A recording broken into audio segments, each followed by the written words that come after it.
of 4Zoomers versus Quincy Crew. And looks like 4Zoomers, one of the high-profile bands from Quincy Crew. They have Void Spirit, Ember, Marana, Furion that they all pick in the first round, have a very high win rate. 4Zoomers have Terrorblade, Rubik, Darkseer, and Venge. So interesting Invoker ban from Quincy Crew. 4Zoomers straight up ban out two of Gunner's heroes straight off the bat. That is his Ember Spirit and his Void Spirit. Really, in terms of his first picks, those are definitely his uh, his most impactful.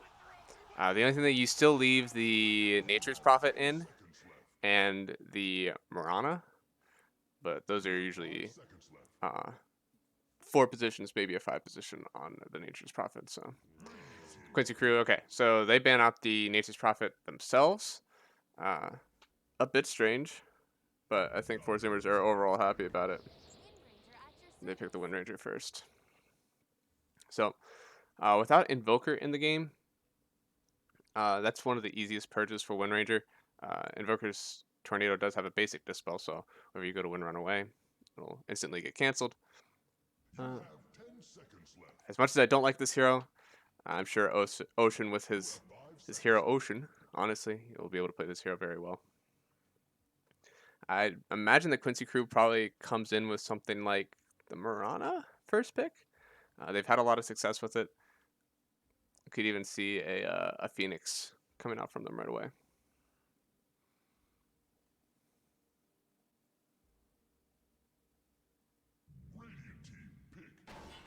Clockwork, okay. So if all they see right now is the Wind Ranger, Clockwork is definitely able to get on top of her. If it's a Clockwork 5, Wind Ranger is able to get a Blightstone right off, take down that armor of Clockwork and get a lot of right clicks in. She'll have the Shackle Shot to avoid him running into the offlaner trying to get a cogs off. So I don't think this matchup is as much a counter. More of Quincy just wants this hero for their game plan. We'll see how Zoomers respond. Anything that naturally builds a 4 stuff as a 5 position is pretty good. I don't think they're going to pick. They could pick a Marana right now, but I don't think that's what they want. Likely just going to get a Gunner hero. Or no, they get the Dark Willow. Okay, Dark Willow does build the 4 staff, good 5 position. Terrorize is good for disengaging the fights. And the Bramble Maze, you can stick it right on top of wherever the Clockwork cogs, make him stay there for a bit, make it hard for him to get out too. So I think it's definitely a good pick against Clock, but by no means is going to dominate the lane with him in. Quincy could pick a Quinn hero right now. They'll have 2 bans to protect it. Or 3 bans, actually. 3 bans to protect that pick. So we'll see if they're going to wait for the rest of Quinn's heroes to get banned out.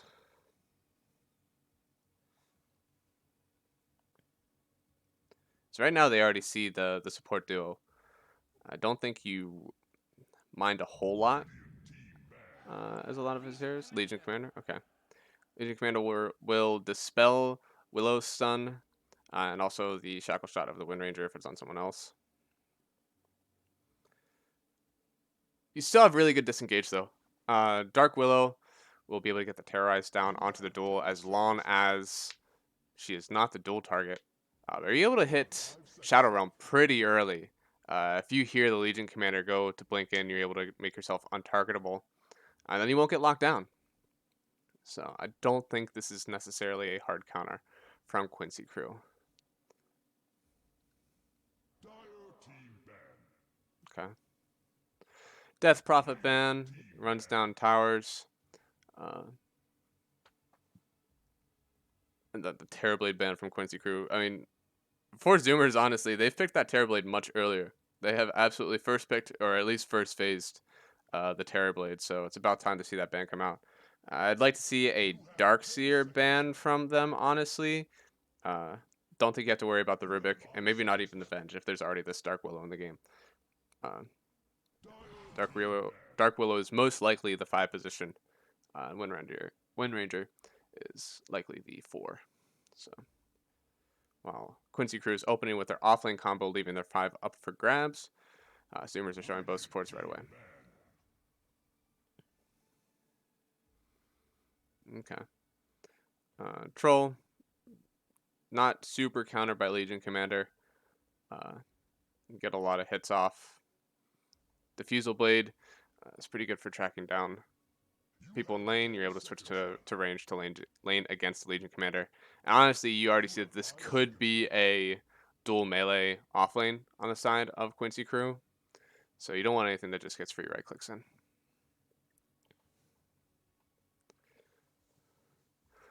And Zoomers ban out the Morphling. They had played it once yesterday on Quincy Crew. They did end up losing that game, but UR didn't show that he was having a terrible time on the hero. I think their draft was already kind of lost by the time that UR had to pick it up on the Morphling.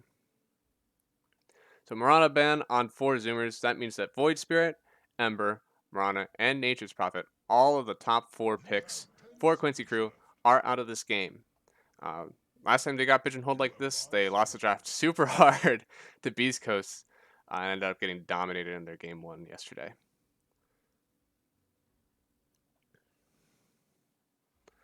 I already think, despite them having the last pick of this first phase, that Legion Commander by no means is an answer to Dark Willow.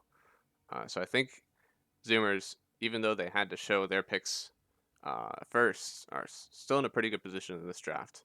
Squishy heroes, good dual targets if you're able to get on top of them, but still are good disengage and decent laning against the Quincy heroes.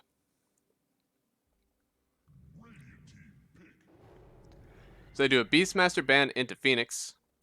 Phoenix's amazing T-fight and now really enables this duel on Legion Commander.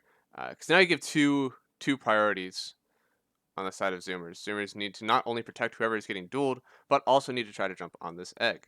Dark Willow deals perfectly fine with the duel if she's not involved. Wind Ranger does not deal with this egg, and Mirana is already out of this game. You really shouldn't pick Snapfire at all versus Phoenix anyways, but seeing as they already have their 5 position, I don't think that Zoomers are looking for it. Lena seems like a decent pick if you want to throw that mid on Gunner, but it leaves you with 3 ranged squishy heroes that are all jumpable targets from the Clockwork and the Legion Commander if you don't have any Force F or other escape. Nice, yeah. Okay. Lifestealer is able to rage and hit the egg. At least level 1, I don't think they should have any egg problems now, seeing as Lifestealer is able to purge out the fire spirits. However, Legion Commander does have a BKB piercing stun. So if Lifestealer is the only one that's hitting eggs, you have a solution. You have both the hook that pierces BKB, and you also have the Legion Commander duel. So don't think you can settle with only one egg answer if you are 4Zoomers.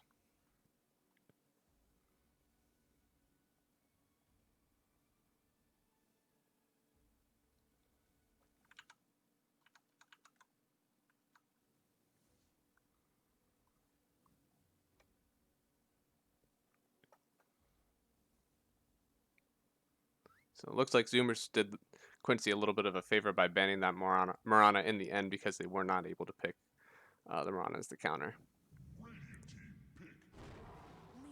And then they picked the Lena. Wow, okay. Quincy's really taking this together now. So they have a really good game plan. They jump in with Clockwork maybe, blink duel onto one of the opposing Zoomers hero. That person in duel is going to die. Between Lena using Dragon Slave into Light Strike Array into the Laguna Blade, Phoenix has Sunray to do the damage over time, and then the Phoenix Egg in case things look a little messy. So, you want to save. You really want to save if you're on the side of Zoomers, and they already showed their first 2 supports. There is no save on either of these 2 heroes unless there's a very, very good Terrorize that not only catches Legion Commander in the duel, but also this outward damage of Phoenix and Lena. No longer a simple point-and-click Terrorize for likely Husky's hero. So somehow Zoomers are going to have to get on the front foot of this game. If they're the ones that are going to be initiated on, they're going to have a very, very rough time. Thankfully, it's a very good halberd game for the Lifestealer. Uh, good for jumping on the Legion Commander. Good starting item that amps your status resist and regen. Okay.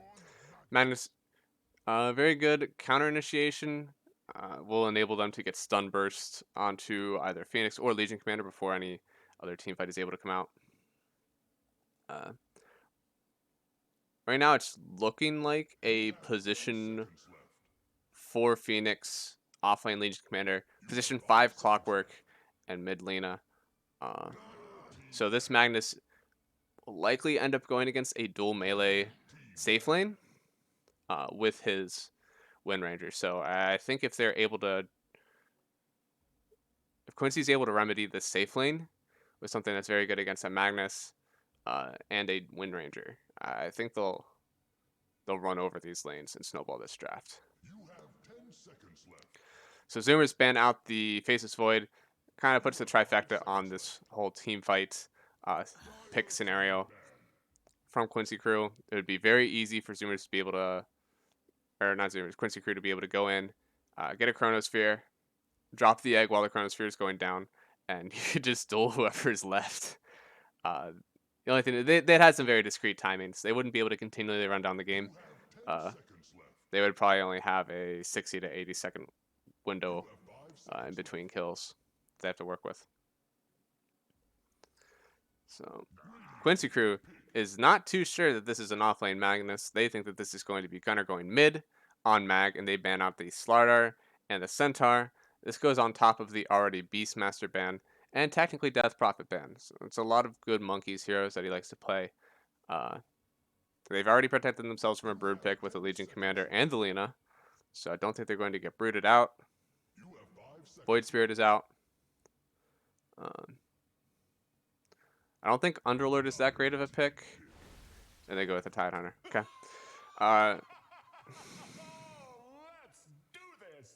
So they have initiation and counter initiation on 4Zoomers.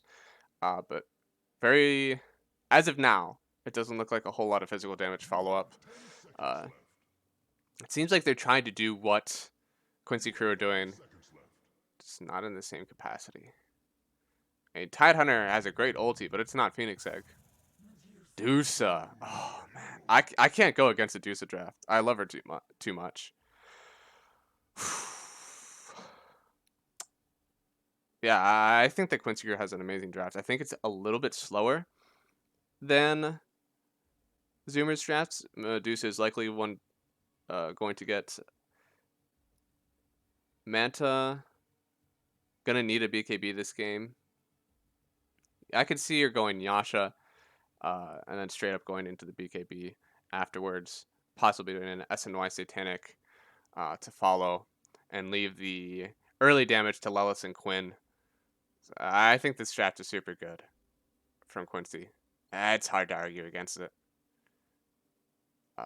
If Monkeys doesn't just feed in lane to this Medusa and Clockwork, then I think they have a chance to try to go and get these early picks, because Zoomers will run at you. They are not hesitant to just have a time and run down lanes. Even without their ultis, they don't care that much that Tide Hunter doesn't have Ravage sometimes. They'll still go after it. So I think Quincy Crew, even if they do fall behind, they have a lot of wave clear in the Lena and the Phoenix. So Zoomer's draft, I think even if they do play a defensive, the Lifestealer shouldn't be able to out carry this Medusa with all the space that she'll likely have.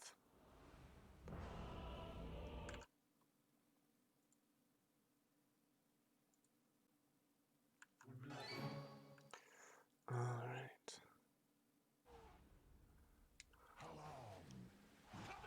Go away.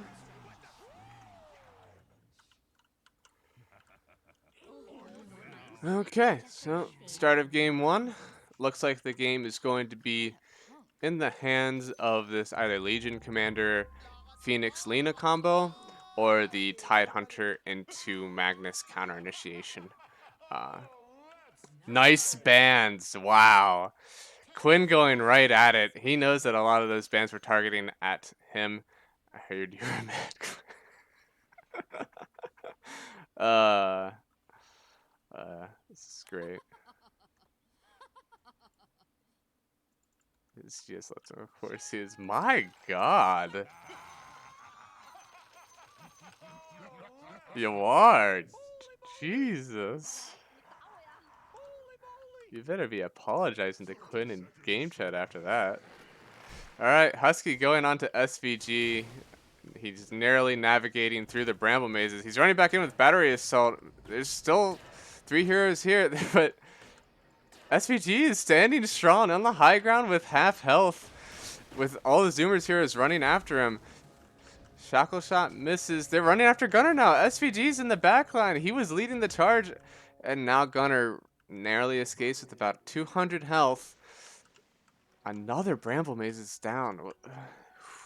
A lot of fighting going on in the beginning of this game. But now Zoomers, they are able to get 3 runes to the 1. They don't lose any of their heroes. SVG salves up. Will Gunner be able to do the same? Gunner, he has 5 tangos, but he does not have a salve on him. So he's going to get right-clicked down by Elena likely. Anytime that he tries to enter this lane, Quinn knows that he's able to press this advantage.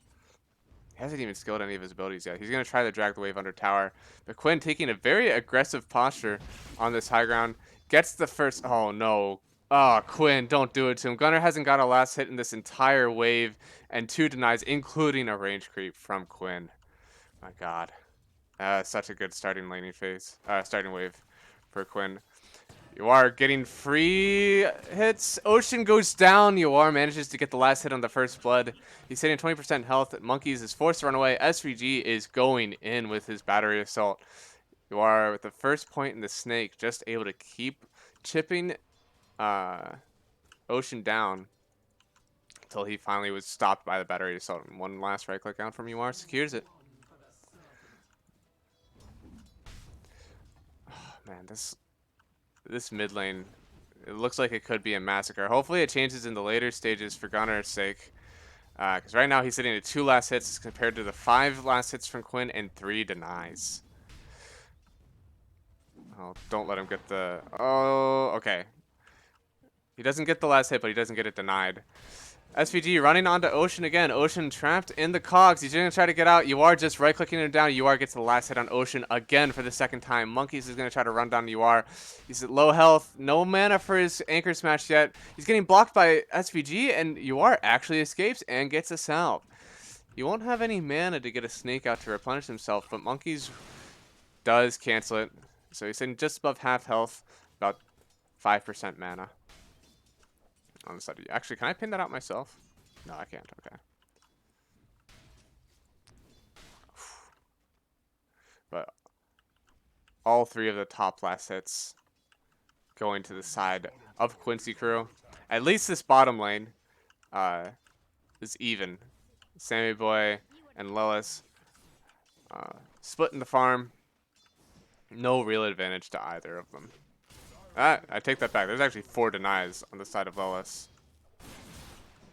So he hasn't been getting as many last hits as he could, but he's really racking the denies up. Which means they have... I don't know. It looks like MS has had left lane for a bit, so not as many levels on him. Back to the mid lane, where it's still not domination, not total domination, but not looking hot for Gunner.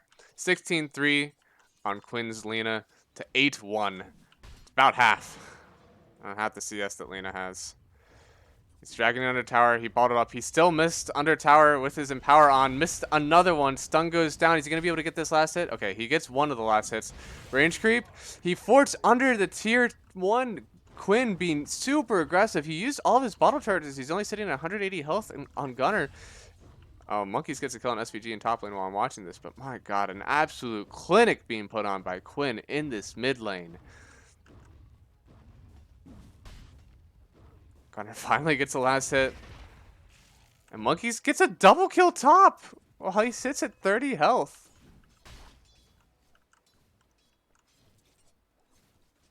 Is he going to go deny himself? Oh, no. SVG's here. He doesn't have Rocket Flare. He's not even get the kill onto Monkeys. But Monkeys has his own bottle coming out on Courier. The rune battle looks like Quinn gets the rune refill. And Gunner is not in sight to contest. SVG is running around looking for Monkeys. Gets a very deep ward out. Going to see the Ancient stack that Gunner could be going to after this abysmal mid lane. Quinn gets the stun down. Still has a bottled arcane rune. He uses it to get some regen running after Gunner, and he makes him use a salve. So in this top lane, it looks like it's only you are. He thinks that he's able to lane himself with his snake leveled up. And SVG is... Don't do it. Gunner's already having a rough time. Gunner ends up fording under his own tier 2. He tries to drag Lena back, but he has no... Okay, now he knows there's an SVG up there. Ocean TP's in. He wants to help out. SVG has no fear, though. He's running battery salted into 2 heroes in between the tier 1 and 2. Quinn gets the bottled rune from the enemy's team. And the stun while Gunner was skewering in. They're going to try to trade with Quinn. Quinn gets the kill onto Gunner. He fairy fires up. Ocean wants to get the last hit. He doesn't have mana for a stun on Quinn. And Ocean finally drops Quinn down. His reign of terror is over for at least another 21 seconds.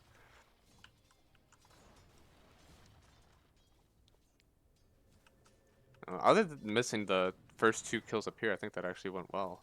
I'm usually stuttering all over myself whenever those team fights happen. Hopefully it's getting a little bit better.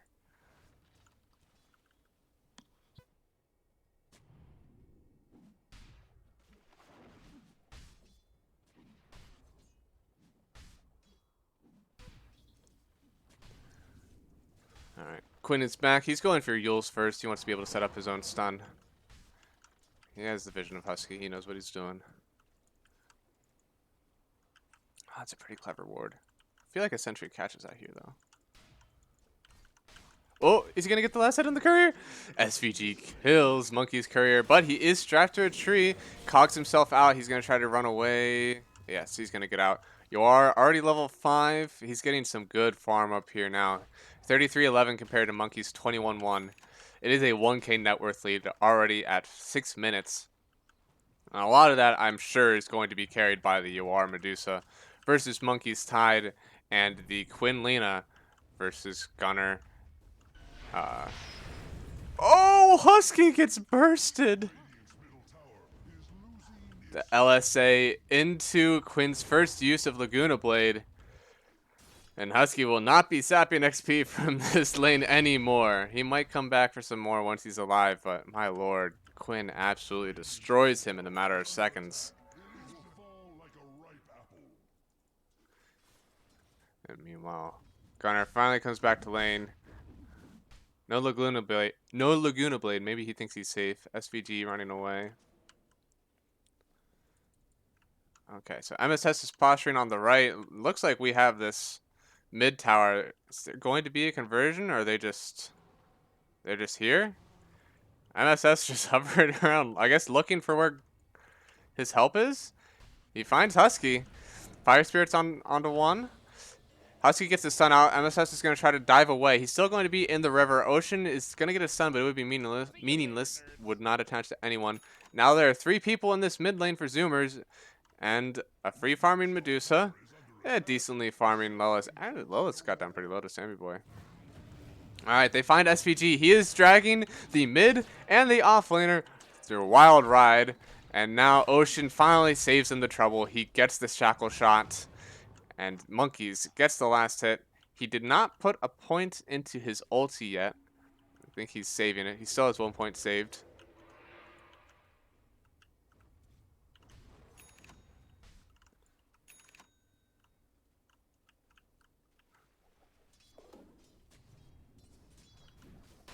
Alright, get 1D ward. Sentry is not close enough to get the ward that's on Quinn's high ground.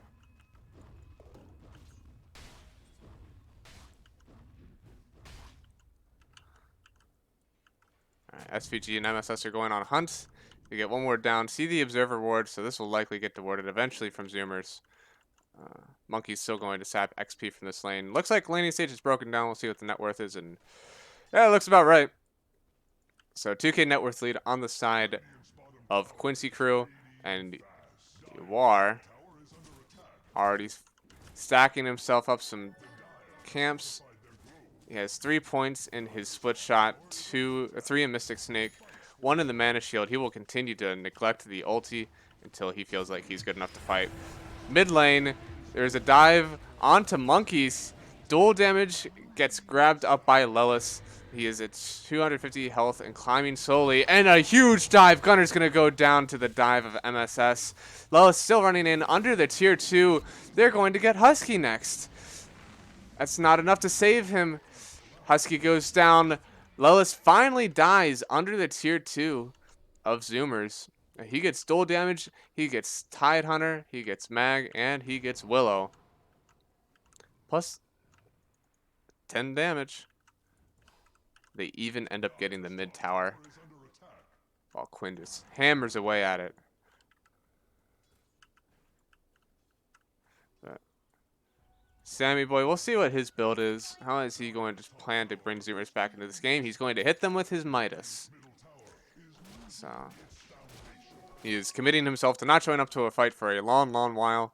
He will get Midas, likely go for a halberd, and then he'll try to run down and win some fights with their ultimate abilities.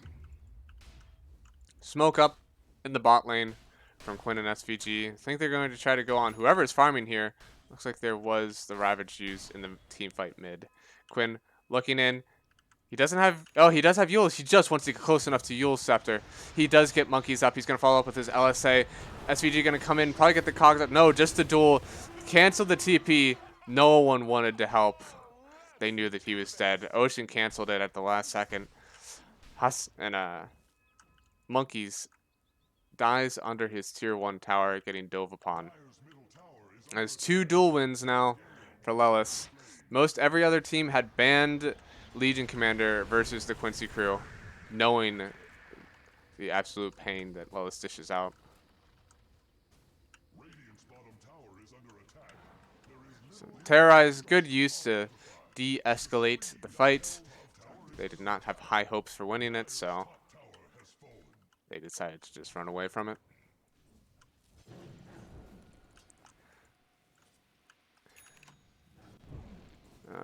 MSS looks like he's going to be going for a vessel. Doesn't have any couriers out. Does he really just not have that much farm right now? It looks like they're going to converge bottom on Quincy crew. But oh, Monkeys is by himself. He doesn't have any friends with him. He can't TP out. They know they want some help. SVG is probably going to sacrifice his body to make sure that Quinn gets away. Cogs getting himself out of there. Quinn's hanging around just a little bit. He doesn't know if they want to fight. MSS has his ulti up. Please don't fight this, Zoomers. I beg of you. You're totally going to get egged. Egg is down before the Ravage comes out. Duel is onto the Lifestealer of Sammy Boy. The duel wears out. The egg finally goes down. Sammy Boy is the first to fall. Gunner goes next. Zealous is going to get away without actually dying. They're going to follow, try to get Ocean, but the sun was already out. They do end up getting SVG, but he is only the 5 position. Husky goes down. That is a 3 for 1. Favoring... Oh, no. It might be more. Is it one more? Yep, it is one more. It is a 4 for 1 now in the favor of Quincy crew. Monkeys will be the only one to tell the tale of the massacre of bot lane circa 12:30. So Ravage was used, but the egg already had gone off before they were able to stun and burst down the Phoenix. Very rough fight from Zoomers. I'm surprised they kept fighting it, even though they had already seen that they were getting kited hard. MSS, they saw the Phoenix in. Phoenix wasn't a surprise. Phoenix had egg, and I'm honestly, they didn't get the dual damage onto Sammy Boy, but they did the job. They locked him down. He wasn't able to go over and hit Phoenix egg, and they ended up winning the fight off of that ulti. So now the only real team fight ulti they're waiting for is Phoenix egg in 20 seconds. UR ended up using Stone Gaze, I think, to get away somewhere. Now he's going for the Manta. It's good. Manta will get you out of the brambles. It'll get you out of the feast, the open wounds. from Lifestealer, which he just used on SVG to get another kill.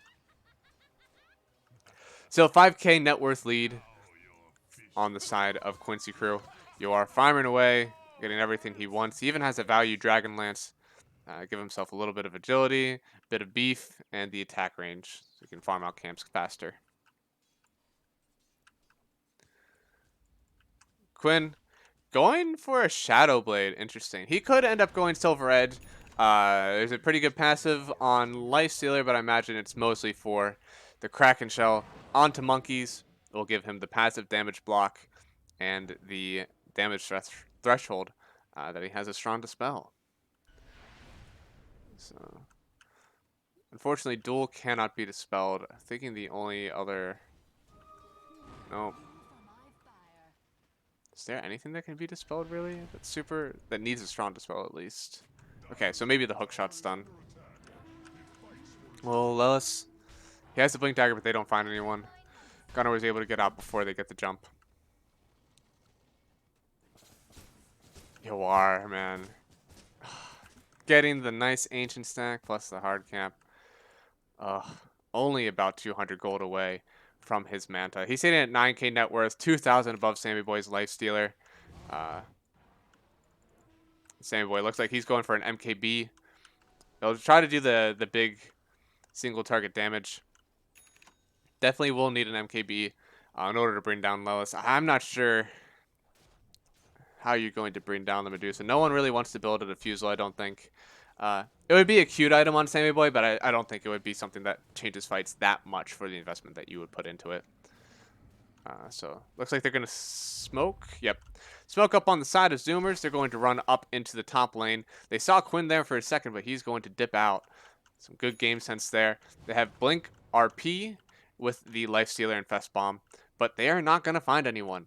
Quinn TP'd bottom. Or no, that was UR. UR ran bottom. Quinn went into the mid lane. He has his own Shadow Blade. The Infest Bomb out onto the Legion Commander after the RP. He does go down, but that is most of their ultimate abilities. Only Tidehunter's Ravage is left. If they continue to pursue this fight, I honestly think that despite being without their Legion Commander, Quincy crew could absolutely take this fight. Alright, Yule's onto Gunnar as soon as he dove in. LSA, ulti out from the Tidehunter. He's going to try to hit Egg alone, but SVG has the battery assault right on top of him, locking monkeys in. He will get hit by this stun from the Phoenix Egg. Percentage-based damage on the Sunray, he goes down. Quinn still running. He wants to catch someone else. He will not be able to stop the stun of the... Nope. Oh, the hook shot barely misses Husky TPing out. He gets away. They're going to be able to chase after one more. They're going to try to find Sammy Boy's Lifestealer. Quinn will be looking in the trees. Pops his Illusion Rune. Has some extra help to look. Sammy Boy is hiding just outside of vision. He knows that there's a Lina here. Lina catches him. Doesn't get the Yules off in time. They see him now. UI is going to try to right-click him a bit, but that's it. He can't stop any TPs. He doesn't have a stun on him. Tidehunter TPing back up into this lane. Boy, that's pretty ballsy of you without a Tidehunter Ravage. He's going to get bursted down just as quickly as he came in. Oh no, the Terrorize is much too late. Quinn manages to Yules up. Now they're jumped onto Husky's Willow. Willow will go down after the LSA. Ocean's running away. Lelis got the dual damage. He still has a Blink Dagger. No cooldown. Okay, they just run away. 7K net worth lead on the side of Quincy crew. Quinn is TPing out. He's going back to base. He's going for a BKB now. He thinks as long as he's able to pop BKB, he won't be worried about the Terrorize from Dark Willow. He'll be able to stand his ground and fight. Eventually, one of them are going to find this DD rune. And are they going to be able to jump into Roche with it? What's their play? What do you want to do with this DD? Give it to UR. And help your teammate. SVG gets caught by Ocean. And Lifestealer. Gunnar jumps in. He has RP. Now he wants out as soon as he ran in. Quinn gets the stun onto 2 on the back line. They get the dual win onto Sammy Boy. Ocean's trying to TP out. The Yule's finally from Lina. He's going to drop 2. That is 3 kills and a dual win on the side of Quincy crew with nothing in return. Stop taking fights like these guys. You're just running into them. Quinn got a stun onto 2. He was very lucky that the skewer came in right on top of his LSA. And now Quincy crew are going to continue to just dominate the game with their lead that they've acquired. Now going for the butterfly, which could be a bit... You're just leaving that item there. Trying to TP out on Husky. He barely gets out. So, okay, so he's pinning out that he left a Philo Stone in there. Okay. But going for the butterfly on Noir, there's already a... No, okay, now it is a Deso queued up by Lifestealer. So no MKB for a while. And it'll protect him from a lot of physical damage coming out from pretty much all of their team. There's not a whole lot of magical damage on the side of Zoomers. A little bit of Willow, a little bit of the Windrunner, but that's it. The only other thing that's magical is the stuns. So looks like we're gonna trade runes again. Outposts, go halves and halves. They're going to split top and bottom runes.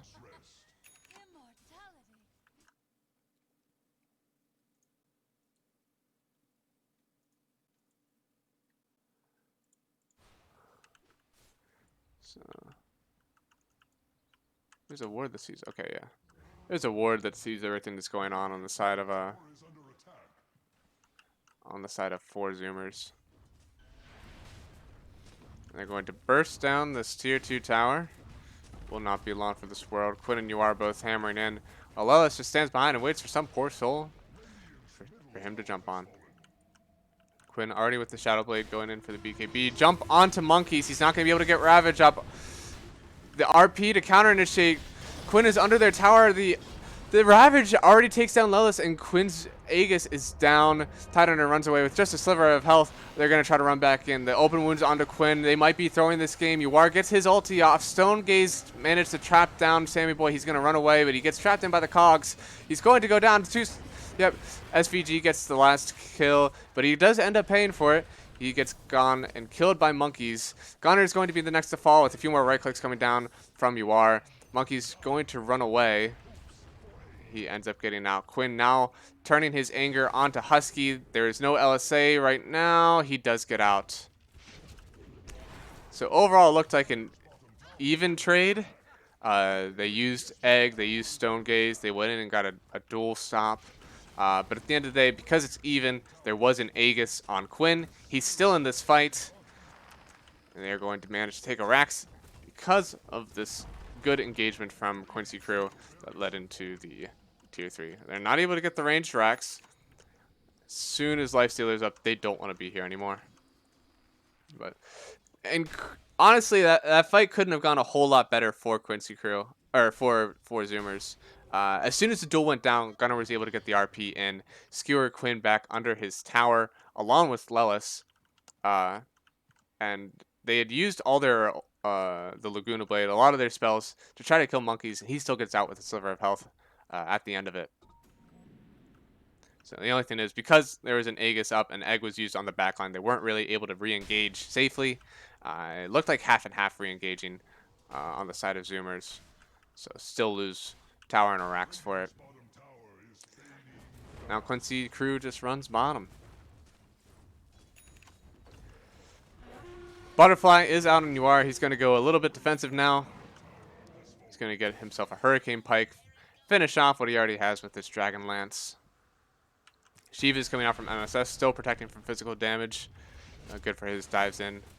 SUG has the drums on the team. And Quinn already has his BKB finished. Now he's able to BKB as soon as he sees a Ravage might happen. He will not be able to be stunned. Take one more Rax. They're going to go for the melee Rax. They will happily take all the melee Rax on this team before they take any range. Skewer the Medusa back in. She uses her Stone Gaze. They're going to have to disengage. Terrorizes out to the back half of the team. Uwar is going to try to run back and meet them. Now the smoke up on top of what looked like the illusions. They should know that there's a whole rest of a team chasing. Gunnar has Light Stealer infested within him. He has Blink Ravage, but they're not going to be able to use it. Quincy knows it's a dangerous fight. They're going to back off. They have a ward right here to see if anyone takes a very optimistic run into their Radiant jungle. Monkey's is going to show under where he knows they likely have a ward up here. They have to know. Ocean gets scouted out. He's going to get hookshotted in. Cogs trapped by SVG. Now the Infest Bomb out. He didn't use his RP yet. Quinn is just hammering away. Now the duel. Gunner's going to go down before he can even use his ultimate ability. So no RP for this fight. And now the blink is canceled by the snake from UR. SVG so far back. There's no way he's living through this. They finally get SVG with the buyback of Gunner and now Wind Ranger. Monkey's running in. He's just going to ulti up. The egg is down. As soon as the ulti comes out, they're going to skewer back the Medusa so they can fight out of the range of the egg. But Monkey's already goes down. Sammy Boy's getting right click down next. There's a stun out. Yes, Sammy Boy goes down. Then Gunner. Now Ocean. They're already calling the GG. It's no reason to play the rest of this game. Outdrafted, outplayed, outmaneuvered. Quincy crew are going to take game one.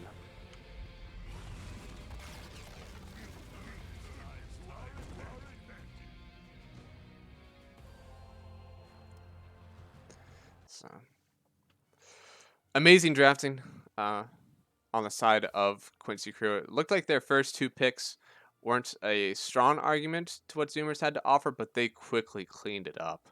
They started off with the Clockwork Legion. It didn't look like they were going to have a whole lot of room to work. Finishing it off with the Phoenix and the Lena. I think Zoomers had their chance to pick the Lena. I think it would have been fine in this game. All right, we're back into it. It's 4Zoomers versus Quincy crew. Game number 2. Quincy crew took a dominating victory in game 1. Very good performance from Lelis's Legion Commander in combo with the team fight and burst from the Phoenix on MSS and the burst from Quinn on his Lena. Quincy crew again, ban out the Invoker. They don't want to see Gunner Invoker. 4Zoomers still don't want to see the Quinn Ember. They could, yeah, they still do the Void Spirit ban. So again, these are two of the top rated picks on the side of Quincy crew. Next, you should be looking at something like a Mirana or a Nature's Prophet if you're 4Zoomers. If you're Quincy crew, you should be looking at something like a Terrorblade, Rubik, Darkseer, or Venge. Only one of those heroes were actually banned in last draft, and they still, for whatever reason, Zoomers did not want to pick any of their highest rated heroes for this patch. So Nature's Prophet is out from Quincy crew. For whatever reason, they think they play that hero better than them. Oh god, I shouldn't say that. Quincy crew thinks that 4Zoomers play that hero better than themselves.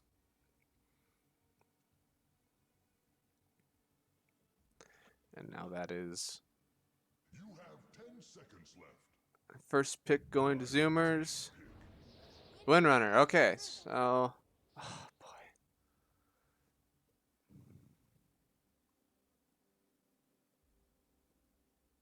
I don't get it. Wind Ranger didn't have a great time in last game. It got some shackles off, but at the end of the day, Focus Fire did not seem like it was a real threat at any time. The Power Shot and Shackle seemed like an after the fact contribution whenever the fights were already over. So I don't think Quincy crew really care about this pick again. They could honestly just go back to the Clockwork that they had for SVG. This is looking very much like the draft that we already saw game 1. If it is a Clockwork, then it's pretty much exactly the same. So let's see.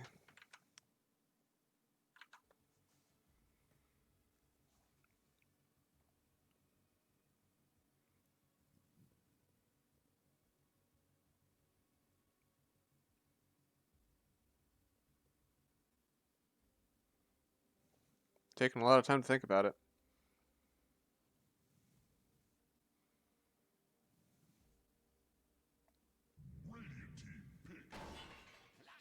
They go with the clockwork. Please, for the love of God, don't pick Dark Willow. Please. Pick, like, Vengeful Spirit.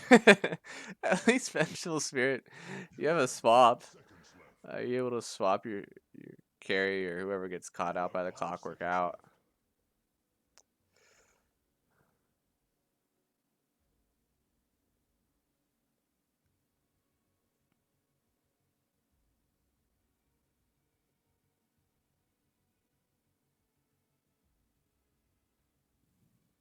Don't do it, Zoomers.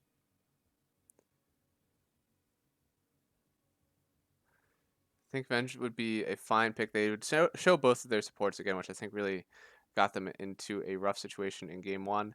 Maybe they pick a core out this time. Terrorblade's still in the pool. You could definitely go with the Terrorblade in the first round. They would have one pick to counter it, and you could probably see UR pick up his Phantom Lancer early if they do it. So they just picked the Tide Hunter early. Tide Hunter didn't seem like it had the greatest ninth pick impact in last game, so they're going to pick it earlier this time.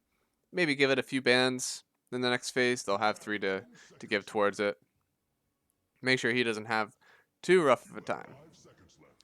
A good range right clicker 5 position probably wouldn't be too bad. They could offlane the clockwork. They could 4 the clockwork. He goes through pretty much every role except for carry or mid. So they don't really have to settle for him being a 5 position right now if they want to get something that lanes better versus the Tide Hunter.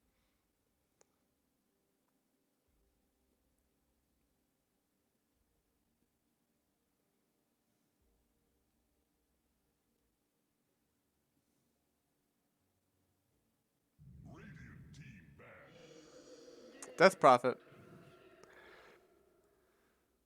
Okay, so Death Prophet will have a good time versus the Tide Hunter if it's ever in a fight. I sincerely doubt that we'll see these two laning against each other. I don't see Gunner taking the Tide Hunter mid. I don't see UR taking the Death Prophet safe. So I think we already see our offlane do it. It is Wind Ranger Tide Hunter. And they ban out the Legion Commander. This is a ban that we've seen a lot of people use against Quincy Crew. Those too good at it.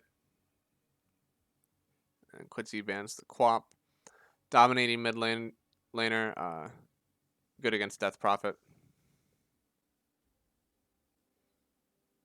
Unless you get caught up by the silence, but shouldn't happen too often. You have 10 seconds left. You have 5 seconds left.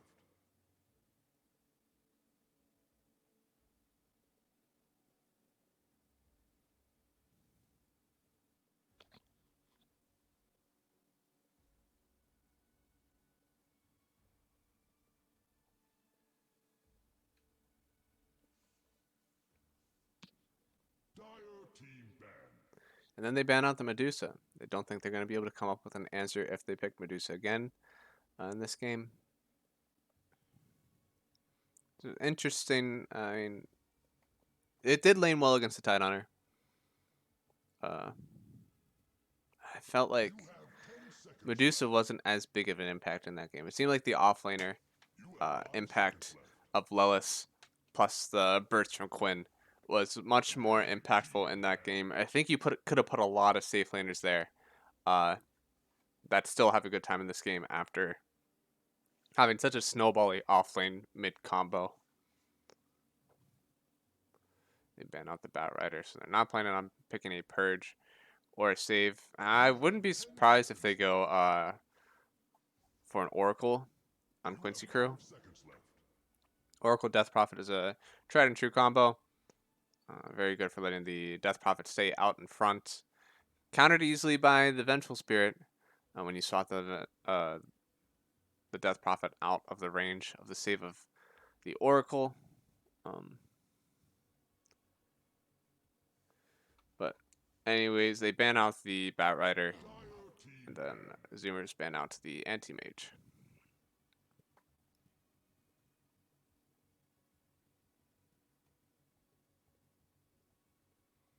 So AM ban, pretty good against the Tidehunter. You're able to get your counter spell off on the Wind Ranger You have shackles, 10 seconds left.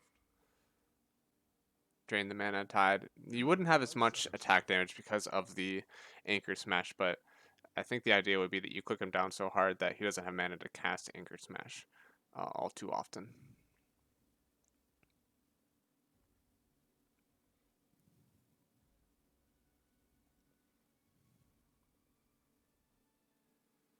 We'll see what Quincy crew come up with next. This is going to be a ban into their pick.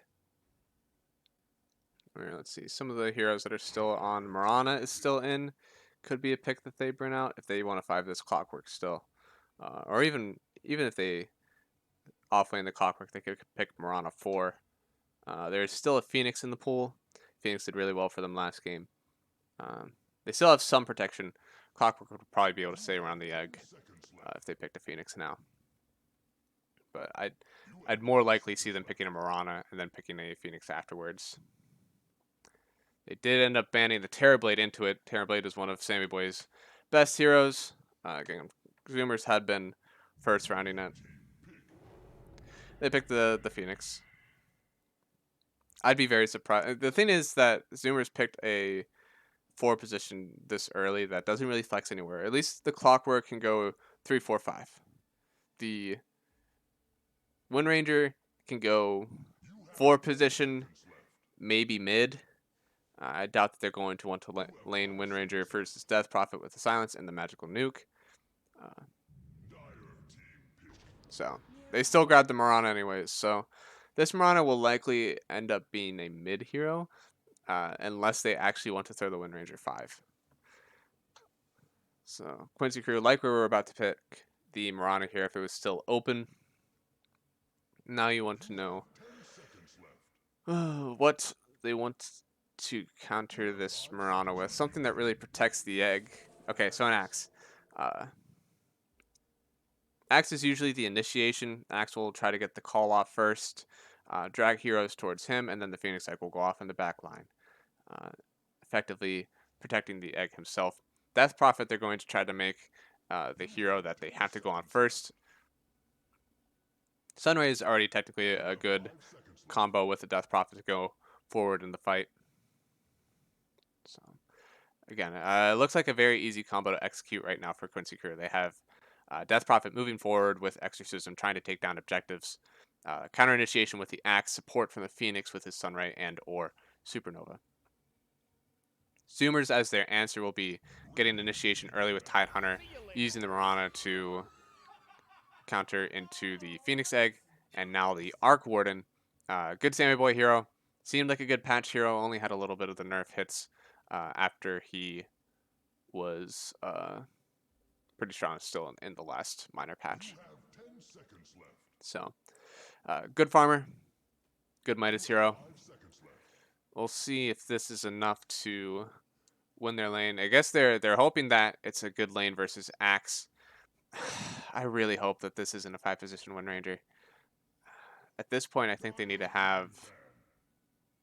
maybe even like an ogre, something that enables this Arc Warden. Good point click stun. Ban out the Spectre. Spectre's a good late game carry in this patch. So okay. So Quincy Crew really does believe that they're looking for a position 5 on the side of Zoomers. Uh, assuming that this Marauder is going to be mid, it's going to be in Wind Ranger, Tidehunter off lane, Arc Warden in mid. You have 10 seconds The left. only setup right now that they have for the Marana arrow You is have 5 Wind Ranger seconds left. Shackle, at least on a low Dire cooldown. team ban. Shadow Demon ban, probably good. I think that Shadow Demon is honestly a good hero to pick on the side of Quincy. You have 10 seconds left. You have 5 seconds left. And they still have the last pick carry overall, so no matter what, they're going to be able to see this. Oh, interesting. So they banned the Oracle themselves. Uh, Could have been good. It was a good save. Make sure the Tide Hunter gets off his ultimate. Still don't. Mirana's the only thing that's going to be jumping onto the egg. Clockwork will probably be able to defend it. Arc Warden will try to hit the egg from far away. 10 seconds left. You have 5 seconds. So how are Zoomers going to round this out? You want a 5 position, preferably with some sort of point-click stun for setup. Save, hopefully. I feel like Shadow Demon is such a good pick right now. As you'd be able to make early ganks with Mirana too into the mid lane.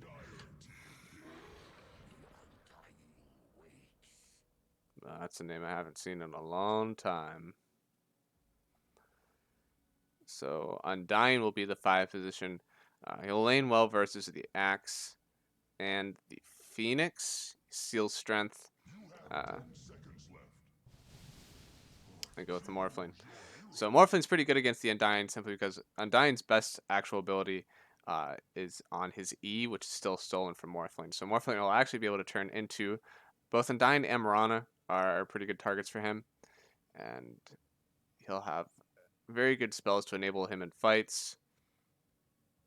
I don't think this Tide Hunter Wind Ranger is going to be able to pressure the Morphling as much in lane, as they'll have to focus their efforts on getting Clockwork to feed, and that way Morphling won't be able to show in the lane to get his farm. But definitely looks like another good draft from Quincy. They've had this last pick 2 times in a row. I don't think they've even needed it. They've been the ones to answer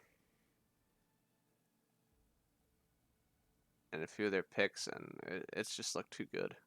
Too good.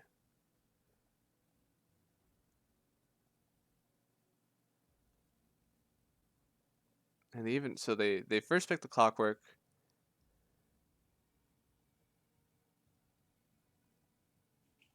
End it with the Quinn Death Prophet. And then the second phase, they get Phoenix Axe. Man, that is such a strong duo. And close it out with the Morphling.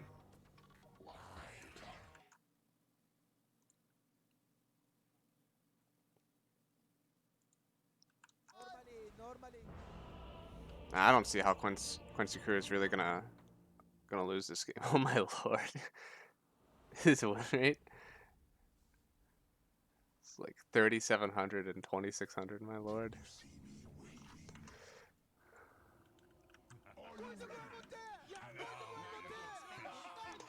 Alright, so game 2 of Quincy Crew versus 4Zoomers. Quincy Crew took game 1. They're gonna try to end it all here on the back of another 4-position Phoenix making its way through the draft.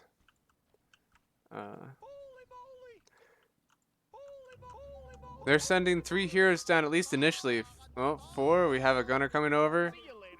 They're going to camp the high ground right here.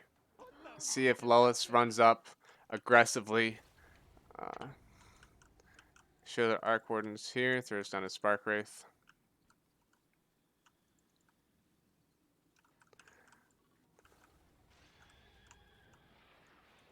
Alright, Lois takes very little health. He still has 5 base health regen. About 10 seconds, he'll be okay.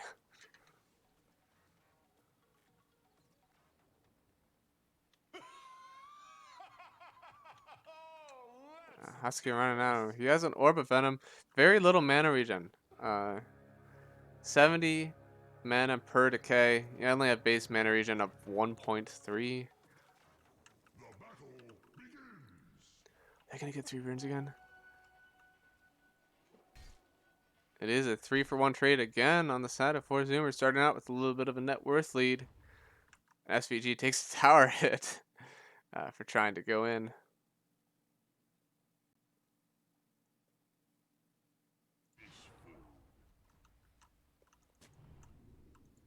Oh no, Ocean throws down a ward right in ward range. So it'll be interesting to see when they deward it. Does he already have a sentry coming out on Courier? He does. So they'll deward it right away. They're running onto UR already. UR is his weakest on level 1. All he has is attribute shift. But SVG scares them away with his battery assault. Let's check out this mid lane. Quinn versus Gunner. Quinn on the Death Prophet. Already 3 last hits, 3 denies. Quinn on Marana, just 2-0. Oh, and Quinn gets the range creep too. A full wave of denies on the side of Quinn. And he gets another. Oh, that was Gunner's deny actually. Quinn just barely gets the last hit. 5-4 versus 2-1. Gunner getting a decent few right clicks off though. Trying to trade out with his health. The nuke to secure. Oh man, the Starfall under tower to secure the hits, but Quinn still gets the range creep denied. Oh.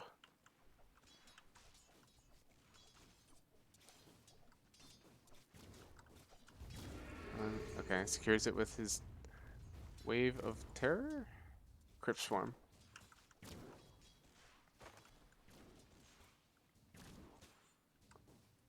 10-5 versus 6-2. He's going to be able to get this creep. He doesn't even waste the Crypt Swarm. He just gets the last hit straight up. Oh, man. And he gets another range creep. He almost doubles the CS, triples the denies. Husky getting gone on bottom lane. Lelis only has about 400 health. Husky has stolen 8 strength, but it doesn't matter. Lelis has a full wave under him. There's too many spins. It is not worth Husky's life to stop. Lelis cancels the salve, or cancels the clarity, I think, with his battle hunger. Now he's going to salve up with very little health. It'll basically bring him to full health now, since he's lost so much. Same way, we're going to try to go on MSS. MSS very low. He uses a Fairy Fire. He's getting body blocked by his own Loft laner. Husky wants to go in, but he doesn't have another decay up for another 3 seconds, and now the salve comes out from Phoenix. He's going to back out of here alive. Meanwhile, Samuel trying to last hit on our tower. 14-4 to the 12-1 of the Axe. We can go back to this mid lane now that it's calmed down there. Still 16-7 versus 11-3. Quinn doing another. I just said it calmed down. So SVG, first blood goes to Ocean. You are getting right click down. He does not have a point in his waveform yet. And as soon as I look away, Lullis dies bottom with a giant wave under the tower. And now you are trying to run backwards. He has a stick charge he already used. He's doing some toggling. He will live. So Axe just about to hit level 3. MSS trying to bring the full wave back to him. Lullis, he's going to get it. But now they jump onto Husky. Husky, he's slowed up. He's going to lose a bit of his health now. And the last hit goes to Lullis. And now he will get an entire wave.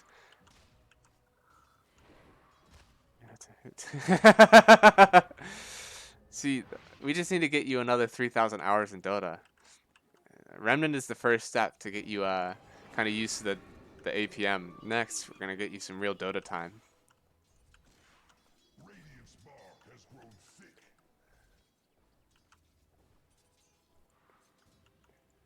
So honestly, I think that something that would be like very interesting content for someone would be to have a person with very little knowledge of Dota sit in and cast the game with someone who knew it was like an expert, had been casting for a long while, and see the progression of how much they understand, what they get caught up on, just to see what truly confuses people when they play Dota. Alright, so bounty runes spawned at the 5-minute mark. And it looks like 1, 2, 3 runes already on the side of Zoomers. The last one going to get picked up by Quinn in the mid lane. He has a bottle, so it'll be a nice refill for him. Gunner does get a good wave out of this. He's trying to come back. His last hits just aren't great enough. Someone gets gone on MSS. He doesn't have his dive for another 20 seconds. He is long awaiting the rest of his spells. Power shot hits. He can't go anywhere with the Spark Wraith going down. Gunner gets the last hit. There's 144 gold split between two heroes. The arrow hits onto Axe. He's going to go down next. Who gets the last hit? It's Sammy Boy. He gets 177 gold all to himself. There's two heroes down on the side. Played 79 minutes. 79 minutes. What? That's like one game. Did I ever coerce you to get one game in? Was that me? How did you end up playing one? Oh, SVG going on monkeys. He uses the anchor smash for the damage reduction. He gets the last hit on one of the cogs. He's still standing his ground. He doesn't even run under his tower yet.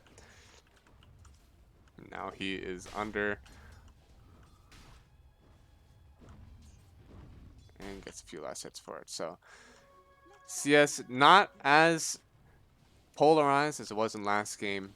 Top CS still going to the Death Prophet. He's making a little bit of a rotation, not taking any stacks, just taking the opponent's farm. But then actually the rest of the three held by 4Zoomers. These lanes are truly breaking down. I don't know. Ocean goes into his own jungle and regrets it a bit. There are three heroes on the side of Quincy, all stacked up in this triangle. There's no stacks. They're not really denying much farm. They just want to kill monkeys. They have one Spirit Siphon up. Now he uses the Exorcism. Monkeys gets the Anchor Smash out. Lullis goes down bottom while there's so many heroes up here. Look like a solo kill for Sammy Boy, actually. I don't think you mind that trade. You get a solo kill to your safe laner. You're going to lose your tier 1 on the side of Zoomers. Looks like the laning phase is broken down. Nope, played once. When it very first came out, oh, so much has changed. You would probably love it now, Jake. I promise you. We'll have to get a Chapman 5-stack in. Or 4. I don't know if we can get a 5th person out. Play some cool bot games. As Dota is known for its new player experience. So now that the laning stage has broken down, looks like Arc Warden is leading the net worth. Very good for him because it will accelerate him towards his Hand of Midas. He won't be able to fight with it, but he'll get a lot of gold and experience as he creates his Tempest double. That creates another Midas for him. 2 for the price of 1 ultimate. He's right-clicking down Lullis. He only has 2 seconds left. He doesn't get another Spark Rate out until very late. And the creep suck it up. Lullis will not go down. Morphling. Oh, okay, he's just doing some toggling. That's not him actually dying. But Lullis, super low in this lane. He has 13 health regen. What is 880 divided by 14? Not good enough for me to do that math in my head. Not now. Unless I round up to 900. Yeah. Then it's just 70 seconds? Till he's full health?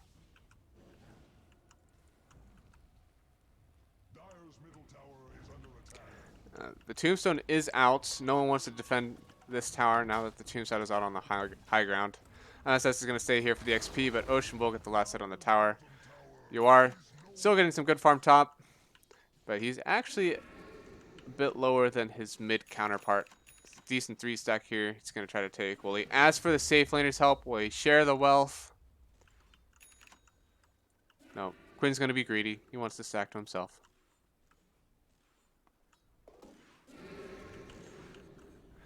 MSS apparently wants to run up here. He's scared that there is a team. Oh no, they have all the vision. They have a good vision on the slow ground, vision on the high ground, and Ocean. Oh no, he places a ward down under vision and places a sentry that misses all the wards that they've already placed here. He misses absolutely everything. The sentry was meant to grab any ward here, any ward that's maybe blocking camps, and then just the outer cusp is missed. This is one of the most decent ward spots. I think at this point they know that there is a high ground ward. So for whatever reason, they know everything that they're doing. SVG dodges through the trees. Is he getting a sentry down? No, okay. So he just places a cogs down. Ocean's going to try to get some last hits while these cogs are still up. He gets a rocket flare out. They can't do anything. He's just dancing on them. believe they're watching monkeys take this camp. Picks himself up a shovel. Quinn running down. He's going to find the real Arc Warden. Spirit Siphon out. He doesn't have a silence gone yet. And he TP's out. Sammy Boy barely lives. Has to TP out of his own safe lane now, though. And SVG's getting the D ward. He actually manages to get the D ward with both Ocean and Monkeys patrolling the premises. And Ocean gets the stun onto the only tree. But unfortunately, there is no follow-up. Gunner trying to hit mid lane. He's going to run away. No hookshot yet. It is 11 minutes in. SVG still only level 4. He has sacrificed a lot so that his cores can survive. No. Gunner gets the last hit on the tower. The Tome already goes down. UR transforms into the Mirana. SVG will be the first to go down. Next will be Husky. Monkeys gets the Ravage off. Now there's a team here from Zoomers. UR goes down. And now the egg is out. It's going to break. Yep, it does break. MSS uses his spells, but he's still going to have to run away. Gunner gets a very hopeful arrow out. There will be no stun. So both Clockwork and the Morphling go down, only at the expense of the Undying. Only level 4. He is, honestly, at 12 minutes, I believe I have a levels graph. He is very much the lowest level hero in this game.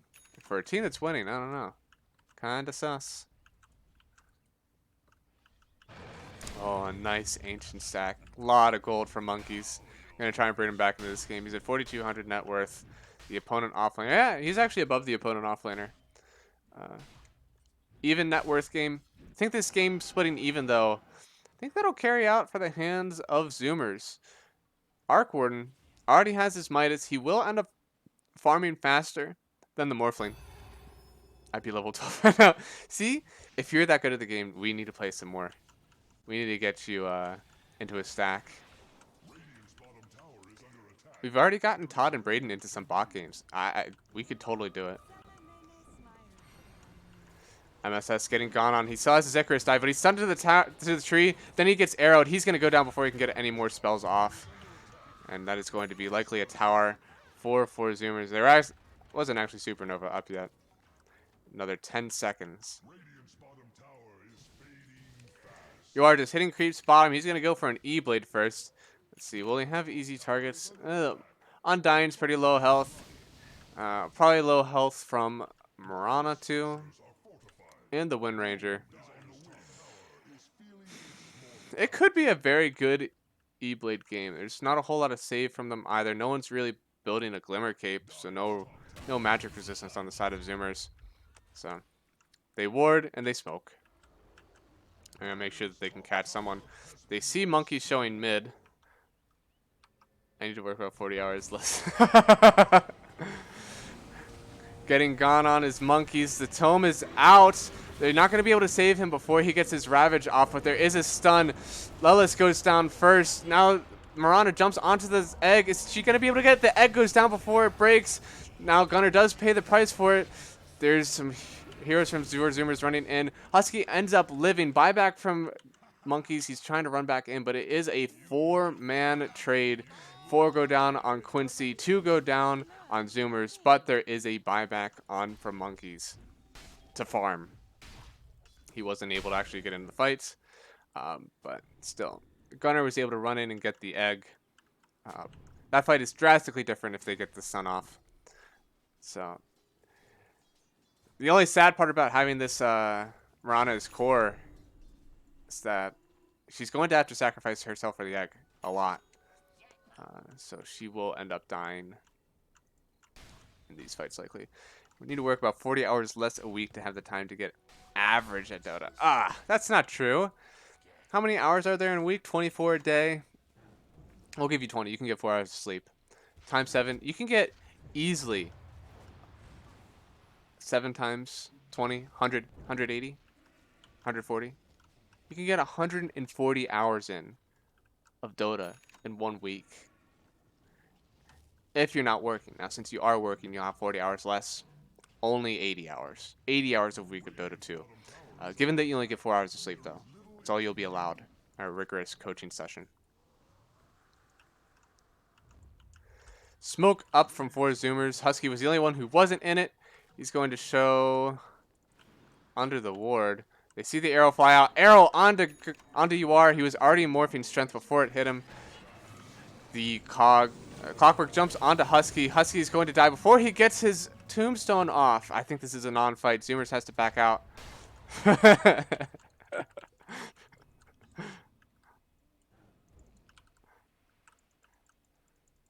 It'll be just like the good old days.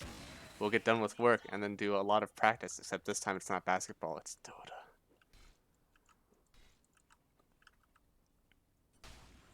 We won't even need whey protein for this one. All natural.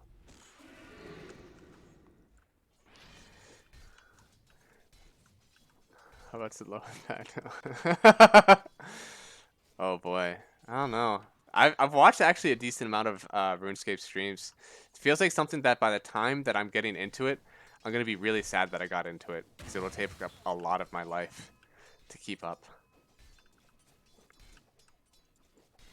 Us with the Blink Dagger. He's thinking about jumping in if anyone shows, but no one on Zoomers will be anywhere close. They finally have a point in Moonlight Shadow. There's going to be no one around. They've split the map. There we go. So. Arrow flies. Not to hit anyone. Quinn has drums going for a BKB now with his Yules. Any cool items? About to have E-Blade on the Morphling. We'll see how big of an impact that is. Don't believe we have any BKBs coming out yet. No. No BKBs on the side of Zoomers. Not enough magic damage right now, I guess, for them to... Why is there no Dota 3? Because Dota 2 is so good. Dota 2 is such an amazing game that changes all the time and has all of the love and support of Valve that they don't need a Dota 3. A ton of neutral items dropping from the jungle. Looks like all of them have been found by Quincy. Give some armor for Axe. Literally doubling his armor value now. The stun onto the poor golem. SVG gets arrowed up after the shackle shot, and Monkey's going to get the last hit. Insert Destiny 2. Oh, poor Destiny 2. Games that I wish were good. That's another one that I would probably get into. Give it another like month or two after I'm done playing Marvels. Probably gonna end up getting back into Destiny. Feel like Marvels is going to try to emulate the same type of game. I'll be like, wow, I used to play something just like this. I can't wait to get back. And then that's it. I'm sucked in. It'll be over for me. What's the difference? Let's see. What's the easiest way to describe? Dota 2 is League, but harder. Some would say unnecessarily. More complex could be a better term.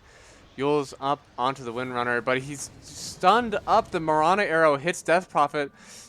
There is an E-Blade combo to finish off the Wind Ranger, and they're just going to back out. Quincy lost their dignity. Zoomers lost their Windrunner. I believe in League, you're not able to deny creeps in lane, so melee, like these creeps running up, whenever you're last hitting, you're able to kill, but you're not able to deny in League. It's the call onto Husky. He goes down. Gunner leaps in, but they leave it low health. Are they going to just smoke up again? They're madmen. Okay, they're not just going to smoke up again. Still have all their ultis on Quincy. They've just been able to get picks after pick. They got the Wind Ranger. They got the Zoomer. The Undying. We'll see if there's anyone else who bleeds it out to Quincy. Dying meaning killing your own creep. Yes. So, is there any? So these creeps were all full health, but this one was at like half health before the last hit happens. One of the heroes here would be able to deny it.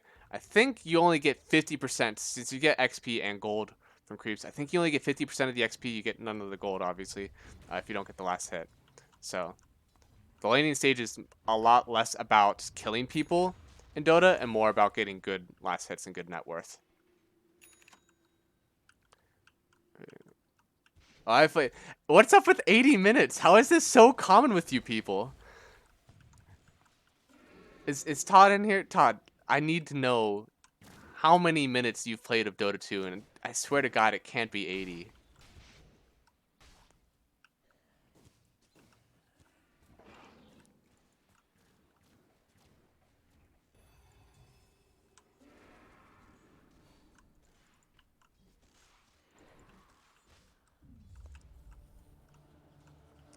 All I'm hearing is that we need to do bot in-houses, where everyone gets Dota 2 on their computer, and we just play against easy bots.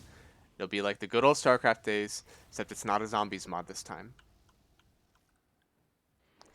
Oh, they're going to try to find the MSS. There's no Blink Dagger on Monkeys. He's just going for the pipe now after he has his mech. So he'll be able to heal up, then he'll be able to absorb some magic damage. What happens when the bots beat me? The bots won't beat you. You have me. I'll always be able to carry you, Jake. Have no worries. Even Braden won against bots with his 80 minutes played. It's about 80 more minutes than I wanted. How dare you? You guys better watch me. I just got drafted in a league yesterday. I'm gonna be playing in the Reddit Dota 2 league. I'm actually gonna be playing with a league professional on my team. Bucky's gets jumped on. E-Blade combo does not kill him. He has the Ravage. He uses it just before he dies, but the egg is out. No one else is going to want to engage into this fight. Quincy crew has asserted their dominance. They use Quinn's exorcism. Gonna try to take the tower. Now that their ultis are up and Tidehunter is out. The hook shot onto the Undying. He gets caught. Battery assault up. Sunrays out. He's going to just go down. Now the Windrunner and the Arc Warden both come out. It's fake Arc Warden. SVG goes down to the back. Ocean's still dead. Husky is dropped too, but there's a buyback on the Windrunner. They're going to try to run in. UR runs out before the Arc Warden clone drops. So now that it's only an SVG death with Windrunner buying back, Tidehunter being dead, and Undying being dead. So the mid and the safe lane are the only two to actually survive on the side of Zoomers. Arrow out, misses everything.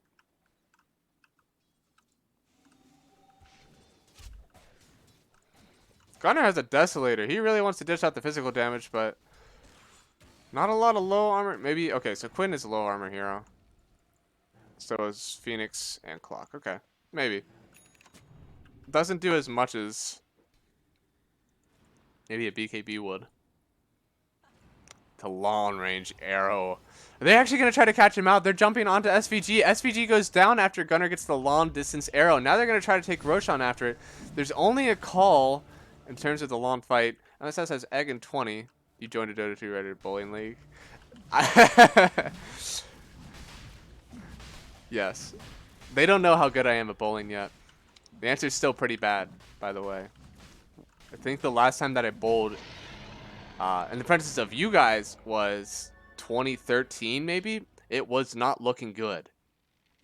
Last time I bowled in front of anyone was probably like 2017, which also was not looking good.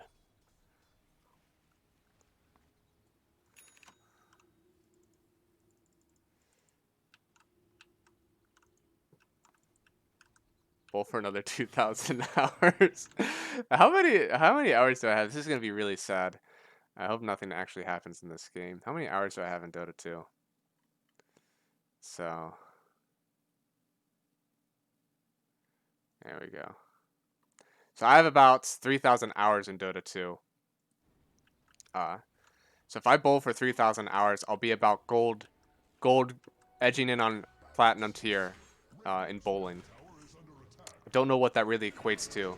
Maybe like bowling 230. Is that gold or platinum tier? Arc Warden clone just hitting towers. Gonna have Midas up. Doesn't get the Midas off. No! Free gold. What's the highest tier? The highest tier of bowling or of Dota? Highest tier of Dota is Immortal.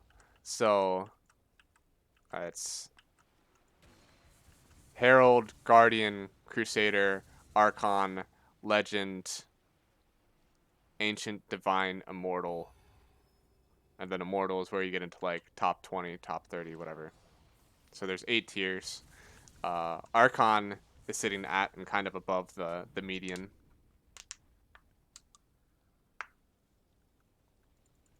But usually that's what gold tier is. Gold tier is usually like your average in a game and then dips over. They're standing behind the Arc Warden clone. He did get Midas off this time.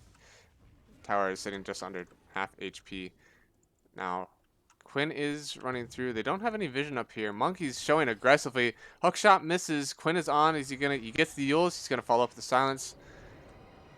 Arrow misses everything. They're still running onto Monkeys. Sammy Way pops the bubble. He's gonna make sure that Quinn pays for it and makes him run away.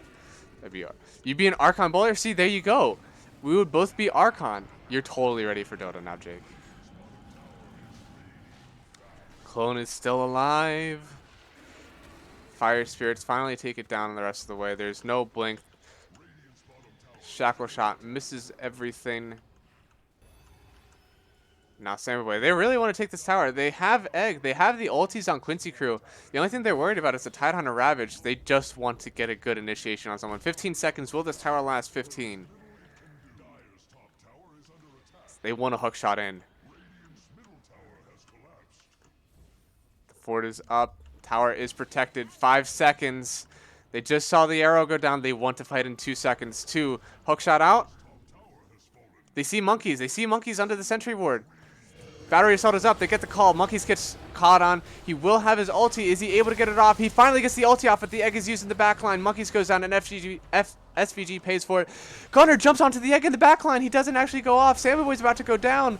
MSS drops from Gunner. Nellis gets the call. Now, back is Sammy Boy back to life. UR jumps in. Husky pays for it. Quinn goes down. Sammy Boy trying to TP out. MSS, Yules is up. Sammy Boy's going to have to try to fight it now. MSS drops him. And it is a 4 for 3. Unless Gunner, he gets Yules up. Is he going to die? Crypt Swarm out. He's getting blocked in. Oh, the Crypt Swarm just misses. Gunner gets out alive. But still, that is a 4 for 3 trade in the favor of Quincy crew. Still a net worth lead out from the side of Zoomers, but that fight could have gone better. There was an Aegis in the mix, so we'll have another 3 minutes before Aegis can be back. Got an offer for some people called TNC Predator. How long did it take for you to find that name, by the way? There's no way you came up with that at the top of your head. What did you look up? I got bored. Alright. Call me when you make it into the Reddit Dota 2 League. That's where the real pros play.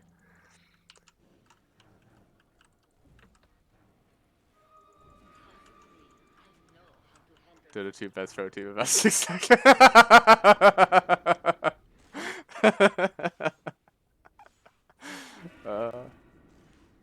They are number 1, I believe, in the DPC ranking.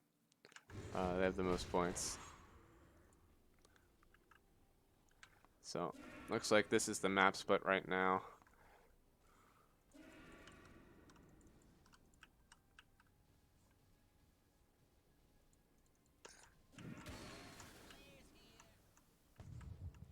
So Hookshot finds where Sammy Boy is farming. He wants to get out, I think.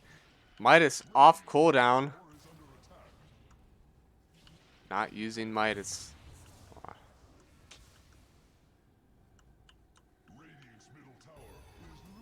He uses his Tempest double, sending him mid. Did he use his Midas? He still hasn't used Midas. Please, turn into this camp. Use the Midas. Okay, there we go. Midas is used. The game is saved.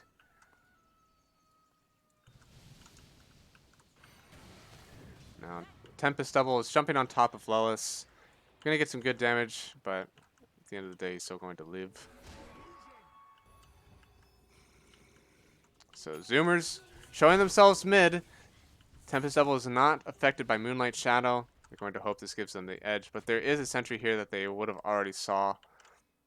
And they have the ward here, so They're going to turn and smoke, actually. The fake back.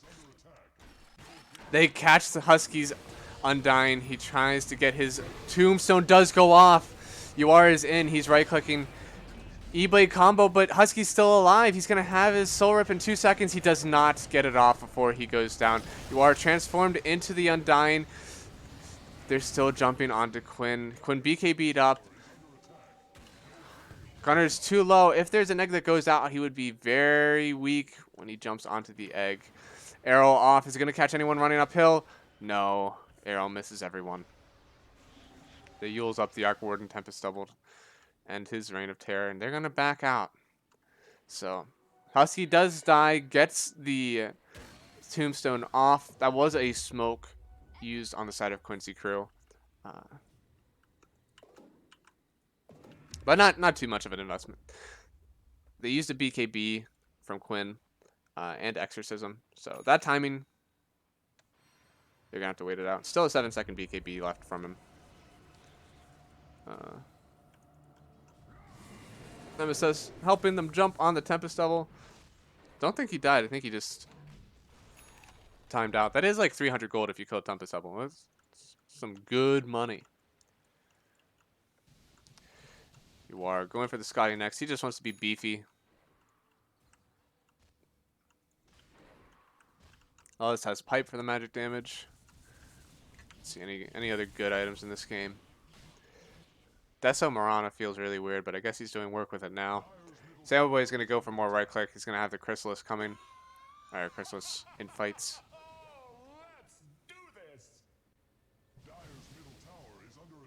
A few Yules already. Yules on Quinn and Yules on MSS. Good dispel for the Windrunner if she ever tries to escape. Even a Yules for the Marana after leaping in. Good to stop that bonus attack speed. Now, Sammy Boy, Tempest Double is now affected by the Moonlight Shadow. Goes down.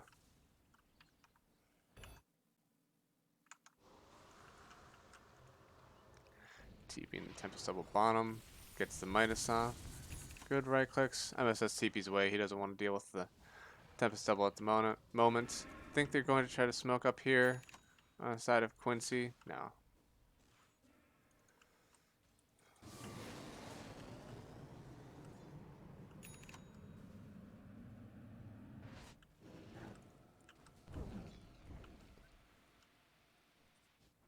So smoke in from the Zoomers. I don't think they see if Quinn shows on this wave. Yep, they're going to be able to jump on Quinn. He uses the BKB trying to get out. They're going to try to burst him down before he TP's out. He gets killed. He tries to BKB TP away, but the physical damage, I think it was mostly from, wow, it was actually the focus fire. No, it wasn't even focus fire. Windrunner just did that much damage to kill. She has an MKB. Now they jump. Lelis goes onto the Tempest. No, that was real Sammy Boy, but now Axe goes down. He's looking for the hook shot on Clockwork. Finds Gunner. He's going to still be able to leap away. Arrow misses. You are jumping in. He wants Gunner. Gunner is able to juke it. He calls Husky. Now the egg is out. Is anyone going to jump onto the egg? Sammy Boy. No, he's running away. They try to get the last hit. The egg still goes out. Gunner shows himself and he dies for it. Husky's going to be the next one to go down, but Monkeys gets the Ravage onto 3.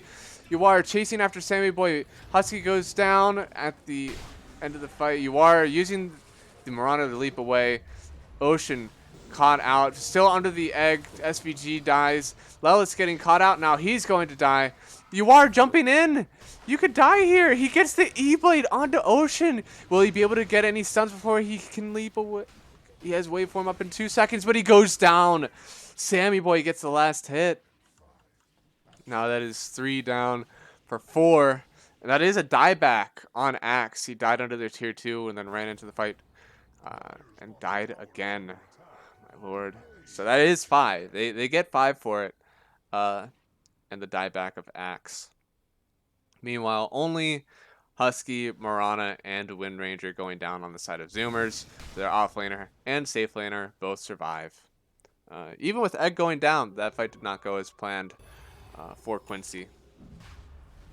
Now they're going to try to take Roche. There's nothing really to contest it. There's no egg for another 30 seconds. There's a hook shot, so maybe if he still has the vision, he'll try to get a hook in.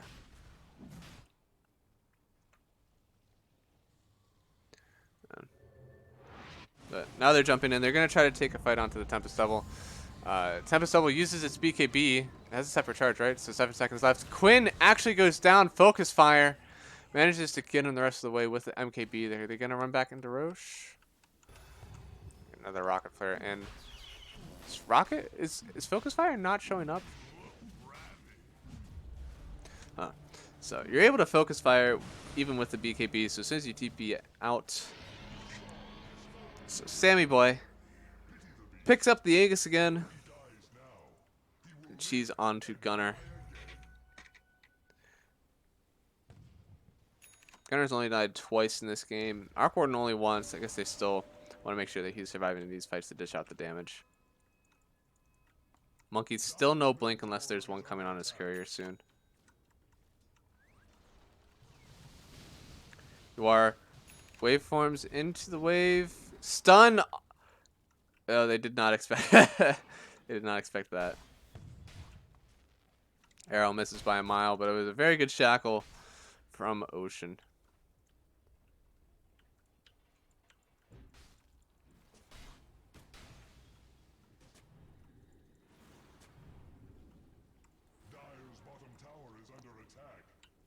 Husky taking an aggressive posture, has the board down. They're going to continue to let this Arc Warden double push bottom, I believe. Oh, no. Monkeys goes in. He wants to farm himself.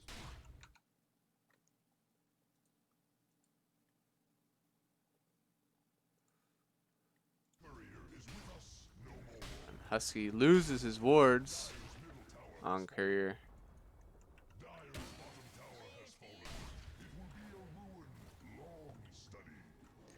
Now they're looking to try to take it high ground. They're just going to see if anyone's in the trees. Lawless isn't there. Going to have Sammy Boy's double start hitting this tower. He's in the bubble, so he doesn't take any damage. Now he's out of the bubble. Already has a Scotty and Daedalus on him. He does massive right-click damage. No, MSS. Is MSS going to go down? They use up. Quinn uses up the Sammy Boy Arc Warden. Arc Warden doesn't get the last hit. The Tempest double finally goes down, but tower is out already. Zoomers managed to take it down while they were worrying about an Arc Warden Tempest double, which is already alive again. So they have cooldown reduction. And they have a quickening charm on Sammy Boy, so he has more Arc Warden doubles. Take 2 racks. Shackle shot onto SVG. He's still pretty beefy though. He misses the... Oh, Mirana goes in, takes out the Arc Warden double, but SVG still dies. He's beefy, but that Mirana arrow just missed. Now they're going to try to go Force Staff aggressively in from the Arc Warden double. Call. Lawless has to put his body on the line just for a double. You're going to have to back out almost immediately. UR jumps in. They finally end up killing the double. That is 300 gold on this onto UR. They're going to keep going. Tempest double up in 8 seconds. They only need to put the Tempest double in the line of fire. Gunner gets the debuff onto the tower. Armor by 6. Now tower's down. Sammy Boy is able to stand on the high ground now with his illusion. He runs in UR. Finally gets down. That's another 300 gold for him. He's getting some good farm out of it. He E-blades himself up to stop taking the physical damage. Now Tombstone is down. They're going to try to push with it. Are they backing? They smoke. I think they see it.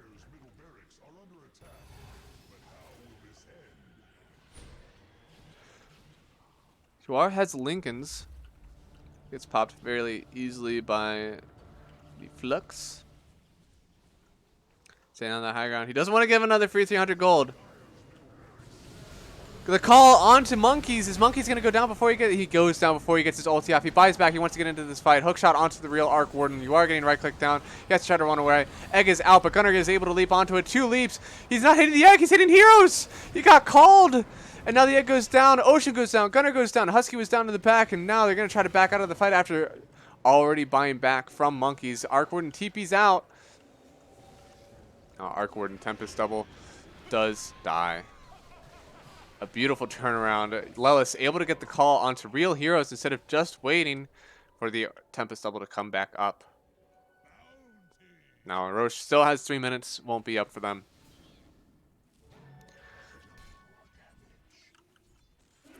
Beautiful fight to turn this around. It's only an 11k net worth lead now. It was a bit bigger.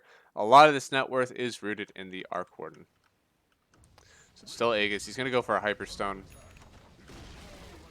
Tower falls fairly quickly to this DD Morphling. Their team being back home. Arc Warden, Tempest double trying to get that last hits on. Oh, so close. 97 damage it left with on that melee racks. He had to TP back. He does bring the entirety of Quincy crew back from whence they came.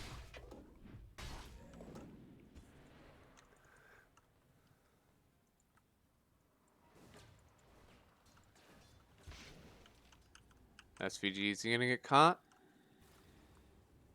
Ocean's turning into a core. He has the MKB. He's going for BKB next. He gets the catch onto SVG, uses Focus Fire.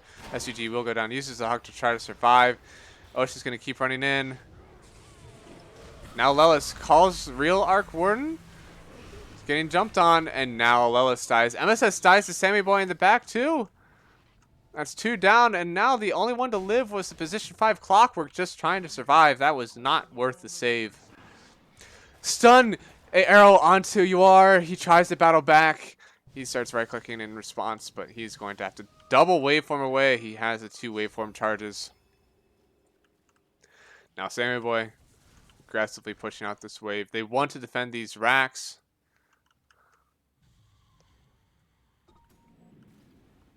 TP out from Morphling. He's going to try to come back and fight. Monkeys will take an aggressive posture. He has his ulti up. He used buyback. So now Sammy Boy taking down the melee racks. Now setting his eyes on the ranged racks. Doesn't go down before the illusion is out. And now mid will push in by itself for Zoomers. Now 2 Tempest doubles out. Buyback from Phoenix. Sammy Boy's illusion is gone, but that is a E-Blade pop from Morphling just used for the Tempest double. Again, he gets 300 gold out of it. Decent amount of gold fed from the Spark Race. Is the objective to have the most net worth? I mean, yeah, that will eventually win you the game. At the end of the day, you can have no kills, a huge net worth gap, but as long as you kill the Ancient, that is all that matters. So, Ancient here. The only thing you need to do, you need to take 1 tier 3 tower, and then you need to take these 2 towers and kill the Ancient. That's it. That's all you really need. But net worth, having a lot of good items, is what really helps you get there. So your net worth, very much a direct indication of who's winning. So I can go to, let's see, F6 is my gold graph. So F6, this is the gold lead that Zoomers has mounted. This is the XP, so net worth, win percentage. Pretty much the same graph. Tempest double going down. More gold to UR. Yeah, that's actually pretty cool. The gold win probability. That's so cool. So 94% chance Zoomers are going to come out with this game. The only thing they really have, there is a large comeback mechanic in Dota 2 where if there's a hero with a large kill streak, such as Arc Warden right now, because he's glowing. So he's had a lot of kills, somewhere probably in like 8 kills he's had since his last death. So he is worth a ton of gold. If they kill this Arc Warden, they will get a lot of XP, a lot of gold from the kill, and that's the comeback mechanic. Whenever someone has a streak, they're worth a ton whenever they finally die. It won't be 15,000 gold. But he could be definitely worth like 1,000 gold when he dies. So Yule's up on the Sammy Boy illusion. He's still right-clicking away. Yawar jumps in, gets another 300 gold for that Arc Warden clone. So much gold. That's worth more than kills, honestly. Except for the Arc Warden.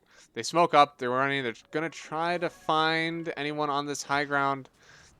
They place a ward. They should see that. Yeah, they see the ward was placed. They know that they're smoked up. Sammy Boy is sending his illusion in. He wants to deward their jungle. Lelis gets the call onto Husky on the high ground. BKB's popped. Yuar immediately bursts the Husky. He buys back. Now jumping in Monkeys with the ulti, but the egg is down far away from anyone else. Lelis could die before the egg even pops. No, egg pops. He's saved. Monkey's going to go down to Yuar. SVG drops. So does Ocean. Quinn getting ran at. A lot of right clicks coming out from Mirana. Mirana kills the Phoenix. Now they're going to try to jump. Yuar saves. Finally, he gets the save onto Quinn just before he TPs out. He gave the E-Blade to him. E-Bladed, you're not able to be right-clicked, so Quinn was able to survive the TP home. So, still, very good trade, it looked like, from Zoomers. They're still able to push the high ground advantage. Phoenix and Clockwork both drop on the side of Quincy. They only dropped Tide Hunter, but they still asserted their map presence. Egg is down. Phoenix or Exorcism is down. So a lot of big ticket ultimates used from Quincy in order to defend from that fight. Now with 2 racks gone, only 1 remaining. Zoomers are going to try to throw it in with their now. Oh, who got the Aegis? Who picked it up? So Gunner picked up the Aegis. Samuel doesn't even have cheese. It's Refresher Shard and Cheese on the Windrunner. And Aegis onto Arc Warden. The long arrow. They're not going to be able to do anything about it, though. Now they're starting the assault. Samurai Boy sending his illusion, his Arc Warden double first. Tower down to 800. They have to get the blink call in on the Arc Warden. They're still going to right click down. Okay, so Tempest Double is out. Another 300 gold. 16k net worth lead on the Zoomers right now. Lelis will continue to have to blink call this Arc Warden double. They get 300 gold each time, but honestly at this point all Zoomers care about is getting this tower. They just want to take the tower so they can walk high ground. Samurai Boy jumping in onto Lelis, making sure he can't get the blink off. 3 seconds blink cooldown. 2, 1. He has the blink. Is he going to use it? No, he wants to wait. But now the tier 1 tower is gone. This Arc Warden Tempest double, it did its job. It has the tier 3 down. Now they're going to start the siege on the racks. If Quincy don't do anything, they're going to get megas, and it's going to be an incredibly hard comeback for them in this game, especially sitting down at 17k low net worth. 1 range rack's gone. They hook shot in on the Mirana. Mirana has the Aegis. It ended up BKBing. The ulti is out. Refresher shard from Monkeys. Egg is out. SVG is the only one to die so far. Tempest double goes down. Mirana is BKB trying to run away. Right clicks. Quinn gets the Yules off. He has his BKB activated, trying to heal up from the Sunray Supernova. Yuar runs in aggressively, but everyone else is trying to kite the fight. Quinn backs out. He's not going to drop yet. And Monkeys gets the jump in, and the final hit on the Gush ends up killing the Quinn Death Prophet. Yuar jumps in and kills Gunner. Call onto 3, and Lelis goes down, but Sammy Boy dies first. Now Yuar gets free hits in. Quinn bought back for this. Sammy Boy Tempest Double still doing work, even though the real hero is dead. The hook shot misses on everyone. Monkeys bought back in for this. MSS is down. Quinn is down. They have no buybacks. Axe is the only one to help fight. He's going to have to run away. SVG dies too. Axe had the buyback. Now it's a dieback. And I think they're going to have to call GG. They do. Oh, man. So after securing the Megas and the last team fight, Zoomers take game number 2. We're throwing into a game 3. I'm incredibly hungry. I'm probably going to get some food, but my lord, what a way to end the team fight. It looked like the call from Lelis could have brought them back into it, but he died. Even the 3-man call, getting the real Arc Warden, still, all he needed was the Tempest double. Tempest double was able to make this fight work out. Let's see, how much damage came out? 103,000 damage out from Sammy Boy. And I believe, I can't see the damage graphs. Good God. So much done by this Arc Warden. It's going to look like, I don't think the bans were awful from Quincy Crew, but Arc Warden just did too well. Was able to get his minus, able to get too much farm in this game. and he was able to outcarry the Morphling. So, all right. Dire team ban. You lost the coveted 23 followers. I did. I'm up to 26. See you later, nerds. I had to. What the just I happened? had to go away. I had to go just a little bit more. Oh, there we go. Ember Spirit, Void Spirit bans from 4Zoomers. Nature's Prophet ban from Quincy Crew. That seems like what they've been doing. You have 10 seconds left. You have 5 seconds left.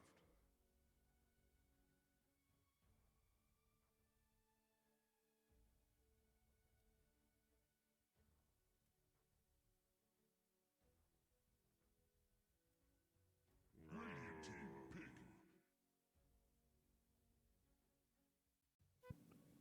Everything is okay. All right, Nature's Prophet ban. Cool. Same starting four. Same starting four bans for both teams, both games. You have 10 seconds left. Are we gonna pick Wind Ranger first? You have 5 seconds left.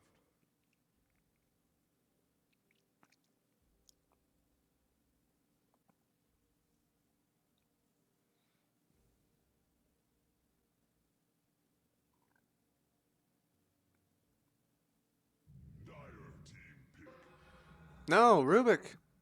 Okay, deviant off the path. Rubik is a very high win percentage Zoomers pick. One of the heroes that they'll pick in the first round, other than Terrorblade, Darkseer, or Vengeful Spirit. None of which are still banned. They could go back to. It's hard for them since they don't like this first banning stage or first pick stage has gotten a lot better for second pick. Uh, because right now Quincy Crew is able to respond to each pick they see from Zoomers. So Zoomers picks Rubik, Quincy Crew sees it and says, "Okay, we want an Elder Titan to play against that." Now Zoomers is going to pick their second pick, which could be a core, and Quincy Crew are going to get to see it and say, "Okay, what are we going to respond with?" And then 10 they get seconds left. 3 bans to protect that pick. So I think it's honestly, if you have second pick, you should always have a core picked in this second stage or this second pick of your first round because you're always going to be able to protect it with 3 bans. Dire team pick. So go with Tide Hunter again on 4Zoomers. Monkeys did play it well. He was very sacrificial in some ways. But at the end of the day, he was able to get his ulti off. He won with the Refresher Ravage in the last game. So definitely showing that he knows how to play the hero. They don't care what else they see from this draft. They already know that Monkeys will have a good time. Quincy Crew, could see them picking Marana. They'd have the sleep into arrow setup. I don't think we would see them picking the Phoenix now. They might want to get it before it's out of the pool, but I sincerely doubt it. There you go with Gyrocopter. Okay, so this is their core. Quincy Crew, see the Tide Hunter, think that they're going to have a fine matchup if they do Elder Titan Gyrocopter in the safe lane. Now they're going to have 3 bans to protect this Gyrocopter, which normally would be pretty fragile. You wouldn't want to pick this so early because you think it would get banned, but since they already see the Tide Hunter matchup, they already know what he's laning against, and now they're going to probably, I don't know what you ban out that you would hate to play against a Gyrocopter. Maybe they don't even do anything to ban it out. They just make sure they ban out Samurai Boys heroes. Probably ban out a Terrorblade, ban out the Arc Warden. Don't want to play against that again. See you later, nerds. Could ban out. I don't think you want to ban out a Faceless Void. I don't care about that as much. But Zoomers ban out Lullus's Legion Commander. They gave Zoomers a rough time with the Legion Commander in game 1. Seemed to show a lot of premier picks though from Quincy Crew. You definitely see that the Legion Commander is incredibly impactful in the hands of Quincy Crew, and then the Phoenix. I don't think the Phoenix really had a bad time last game despite their loss. I think he was still looking pretty good. So they ban out the Lena now from Quinn. It's almost looking like Zoomers want to pick up the Phoenix for themselves, but They're gonna have two bans and one pick from Quincy to hope that the Phoenix stays in the pool.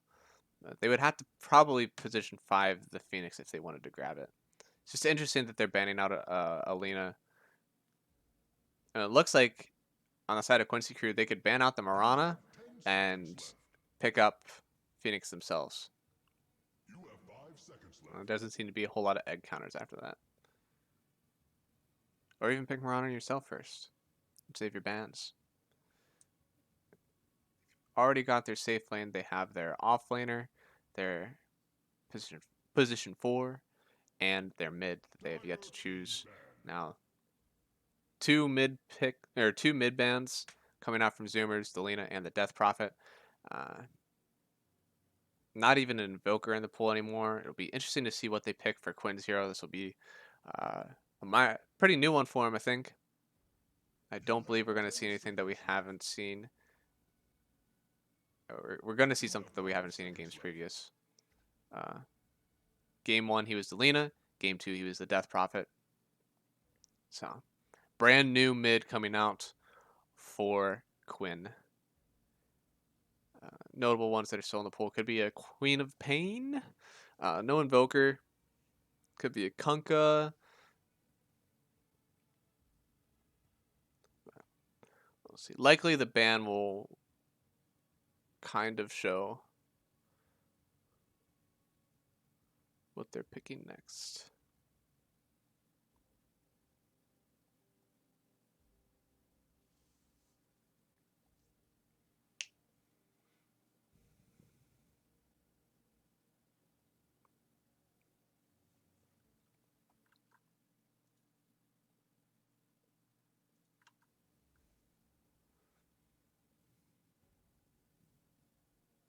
Man, taking forever.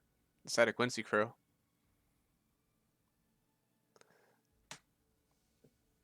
I don't think it's as much about what they're banning, but what they want to pick after they ban. Spectre, so they're banning out a Sammy Boy hero. They still leave the Terrorblade in the pool. One of his highest win rate heroes. Either they're going to pick it now. No, they wouldn't pick it now. They have a gyrocopter. I think they really are going to let Zoomers pick up the Terrorblade. That seems like a really bad idea. Zoomers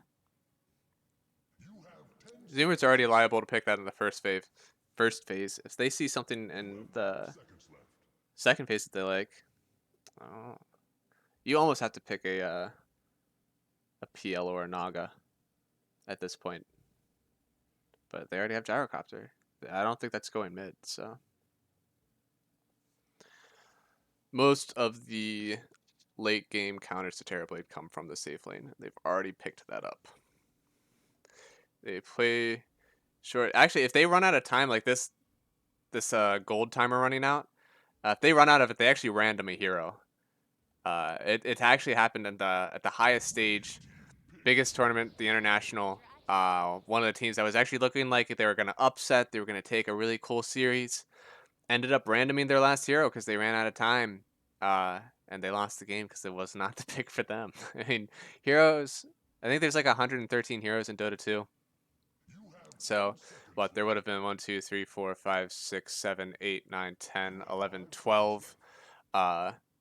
Almost 24 heroes that were already out of the pool. So something like a 1 out of 90 chance to hero that they wanted to get, and they didn't get it. So Oracle coming out from the Zoomers. Oracle has a Dispel, Wind Ranger. One of her good spells is to Wind Run Away. She has a lot of evasion. She doesn't take basically any physical damage. And Oracle dispels that. So she'll be slow. They'll be able to burst her down if they get that dispel off. This is a position 4 Wind Ranger. It's a good stun. Good focus fire to focus hero down. Now they pick the Beastmaster. Oracle is only a basic dispel. I believe that Beastmaster's Roar, his ultimate ability, that's a long stun. That needs a strong dispel. So gonna need a little bit something else. Zoomers want to try to save their team, unless they just go with the Oracle. I mean, picking Beastmaster under Oracle isn't that great because now you already make sure that you have to, as a Beastmaster, stun this Oracle. Oracle does have a strong dispel. It's not on a low cooldown, but he does have his save as a strong dispel. Um, but there's a lot of pressure being put on this Oracle now. He's the one that has to save this game when someone gets jumped on. So now something that works well with Oracle, you could probably pick a Troll right now, Troll Warlord. Uh, Oracle Troll is one of the best late game combos uh, in the game right now, and you could pick the Troll, move in with 2 bans to protect, or even just 1 ban, since all you're really waiting for is to see Quinn's mid hero on the side of Quincy crew. So, would very much like to see that Troll pick come out. Either that or Terrorblade. Terrorblade still isn't bad. Strong Dispel, make sure that he has enough time to get off his Sunder ability that lets him live a lot longer in fights. I only have 20 seconds. There you go with the Sven. Okay. Sven cleaves down the creeps. He has a natural cleave ability, so he'll be able to hit physical damage in a wide range. Beastmaster has a lot of summons, so it was probably either between the Sven or the Clinks for them, since I know that Sammy Boy likes both of those heroes a lot. So You have 5 seconds left. now the bans, it's gonna be mid heroes likely. Quinn's already seen a lot of his hero pool go out the window. Ember Spirit, Void Spirit, Lena, Death Prophet, Storm Spirit, even a few from Quincy Crew themselves with the Invoker. So 6 of his heroes already banned out of this game. Who is left? They banned their own Kunkka. That's another Quinn hero. 7, Quap, 8. One more ban. Are they gonna make it 9 Quinn heroes?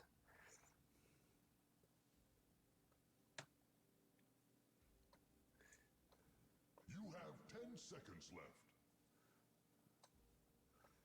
Radiant team pick. That's not very much a Quinn hero. So, Zoomers, they're not able to Brood Mother. Beastmaster will be able to max his axes and go mid if they do try to end up brooding. Elder Titan wouldn't mind playing against a Brood Mother, even a Meepo. Seconds left. So I think they're gonna have to play straight up with this mid pick. 5 seconds left.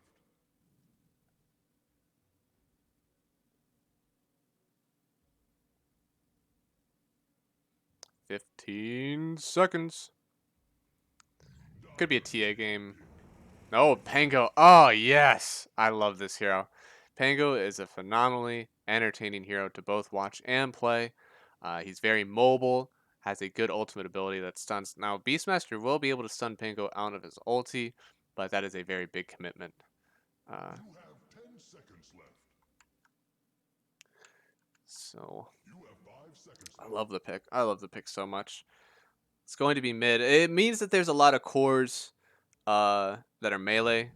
Could be a Timbersaw game. No, they draw. Choose your hero. Alright, so Quincy Crew going to send Quinn mid on the gyrocopter. You are safe lane with the Drow Ranger. This is a very farm heavy lineup. Both Drow and gyrocopter don't like getting ran at. And that's really what the Zoomers lineup wants to do. I don't think the laning stage is going to go as well as they think on the gyro, because Gunner is a very good mid. You're going to be able to get the creeps to attack you, come back and attack your most important creep. Pangolier has a nuke that he's able to kill your most important creep, so you're fine. Gyro doesn't have that. You're going to be able to make him overextend himself, get him in a situation where he does not feel safe, and either push him out of the lane or kill him. But you're going to likely end up with uh, one hero in this jungle. Either you are or Quinn have to have a very, very good lane. Now, Quinn has had 2 phenomenal performances so far. He could definitely pull it out. If anyone could, he could. It's going to be really hard against this hero matchup, though. And Tidehunter Rubik is very strong as an offlane. Rubik's Fade Bolt takes away percentage physical damage, so the right clicks of Yuar's Drow go very far down. And then SVG on the Elder Titan also, he'll be close enough for the Anchor Smash. So then that'll be 2 damage mitigation coming out from Zoomers. It's going to be very hard for anyone to lane in this bottom matchup if they're a melee hero.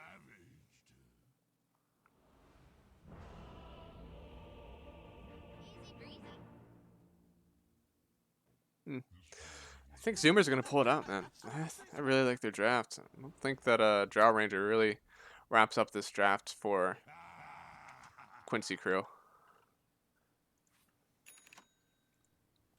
Are you ready?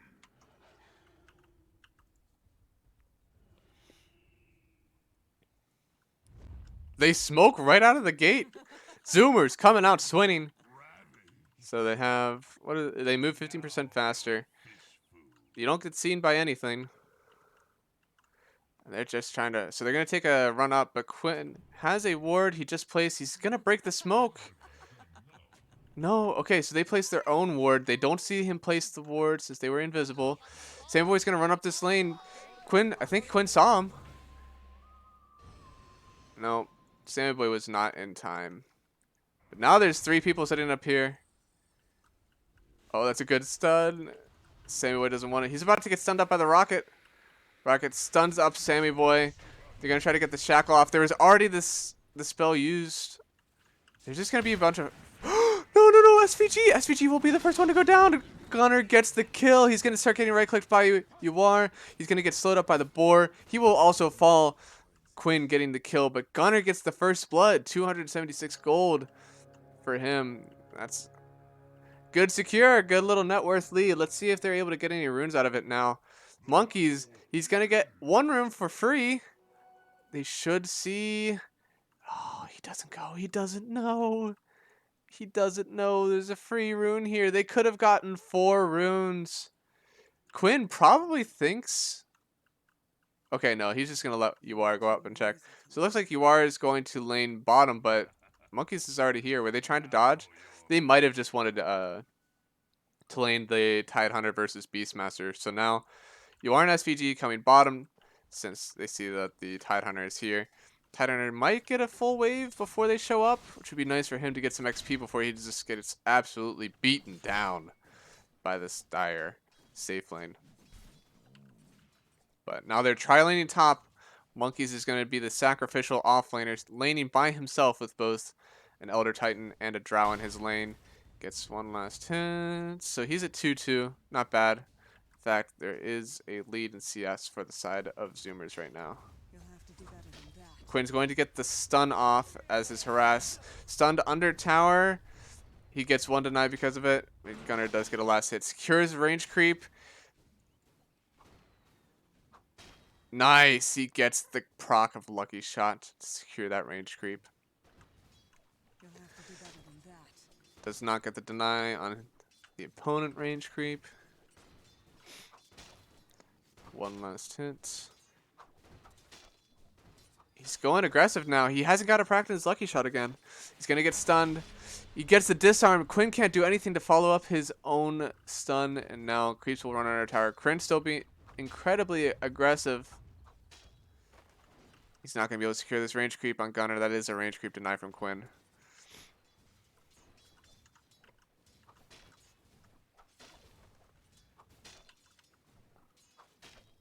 Ooh, misses the last hit. Sorry, buddy. Okay, secures 2 creeps with that swashbuckle. Now he salves up. Tidehunter, it looks like he got gone on bot lane. Gotta be able to salve up, but that is a big wave over here for UR. He's level 2. Monkeys is already level 3, though. Already getting out-leveled in this bottom lane. Because there's 2 people, you share the XP. So SVG and UR will level up at the same rate, while Monkeys will get double the XP. Because he's the only one soaking up that sweet creep XP. Meanwhile, tri-lane, they are splitting all this farm by 3 people. Meanwhile, SVG and Lola splitting it by 2. So...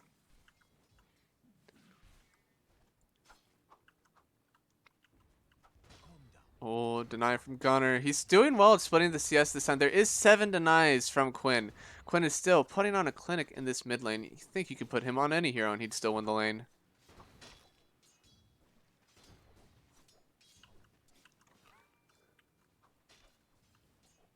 Now, Gunner could be possible that he scales harder with the levels into the mid game. Once he gets points in both his lucky shot and his swashbuckle, he'll have a better time at laning against this Quinn gyrocopter.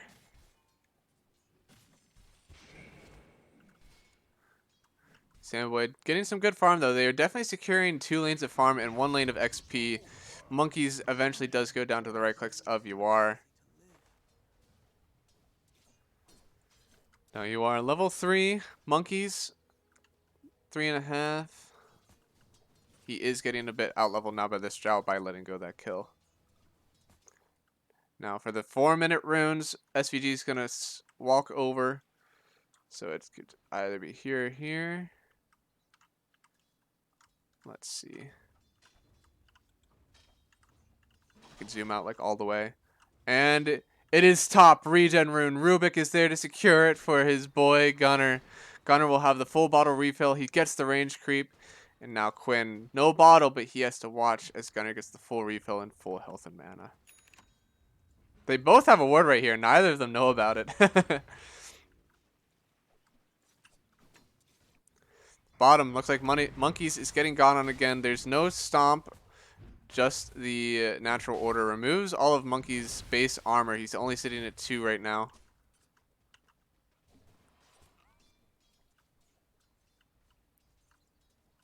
Dyer's courier has been slain. So 40% base armor reduction on Monkeys.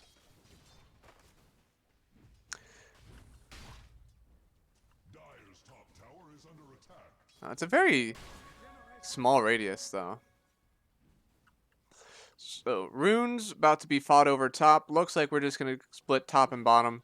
SVG is gonna pick 2 runes up bottom, and Ocean only picking up 1. He's gonna save the other one for Gunner unless I think MSS might know. He has an obs he's gonna place up here. Well, that was not very nice. Oh, he's gonna place one on the high ground and then see the rune that's still here. Oh, he didn't see the rune. Did he see the rune now? He sees the rune now. But he doesn't. He sees that there's a rune there. He just wants to go over and help Gyrocopter. Gets stunned once. The homing missile will not take effect while he's being rolled. Now he just takes its turn to roll onto Wind Ranger. He just runs away. He doesn't want to throw himself into near death. Oh, so close dying on Wind Ranger. Gets the stick off at the last moment. Lift off from Quinn so he can't rocket barrage.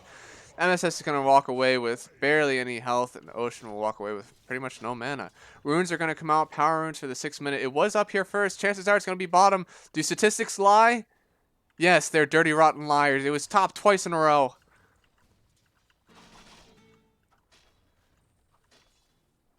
It was a haste for Gunner. He's going to be able to bottle it up.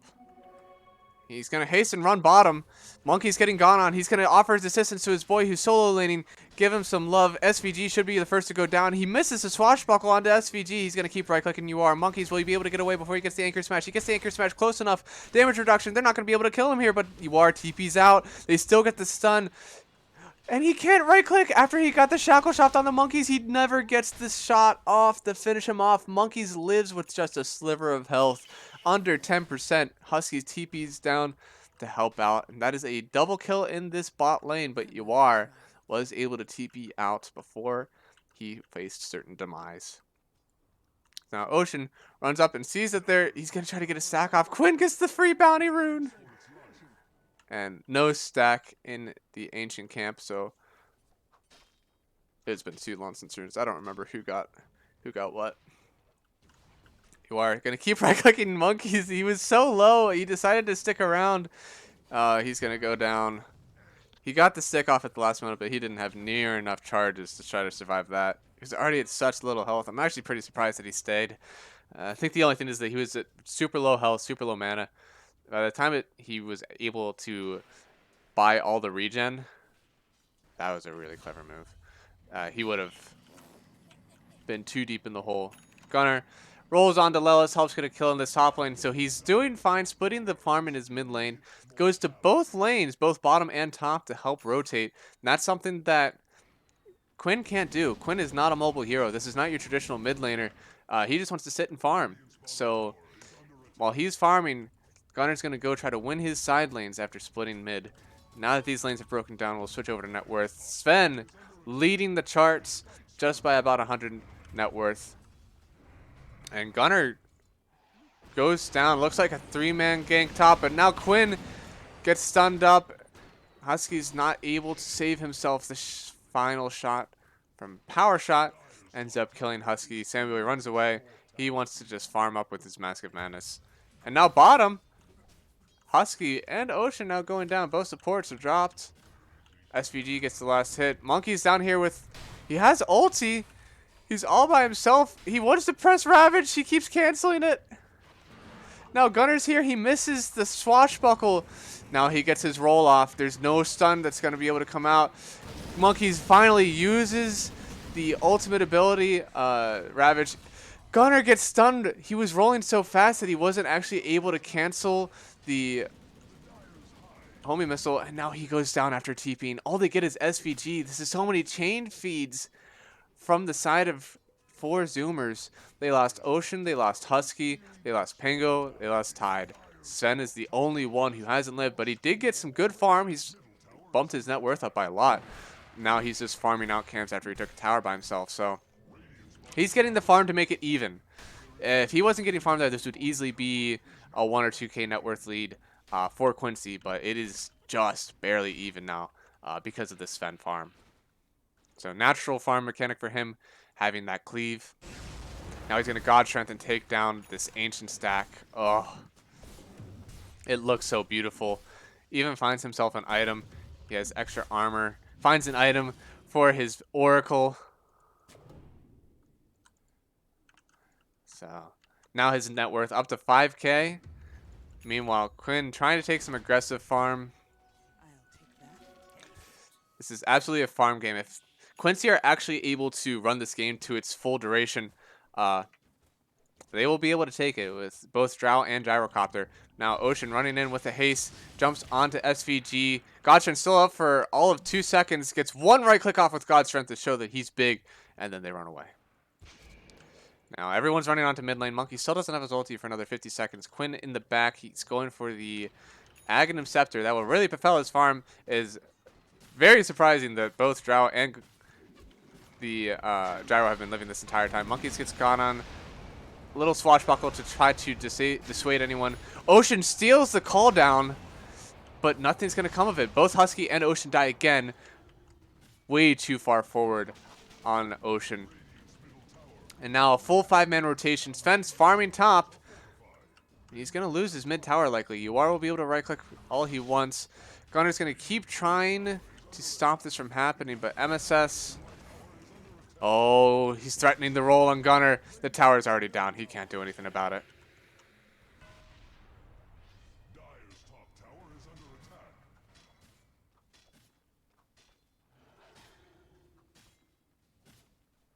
Now they're going to back off. They have a smoke. They could do a fake back and smoke, but...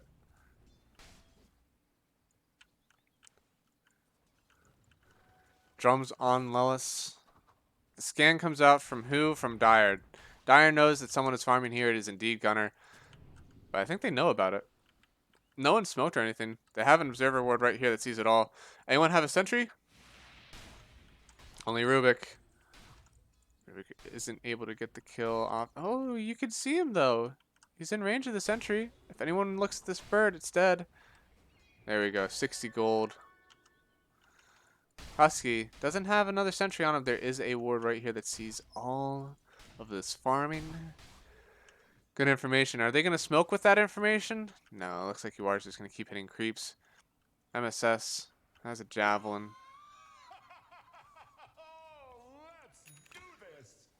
Quinn with a DD going to keep farming up. It's going to be a farm game for Quincy, and they're winning it.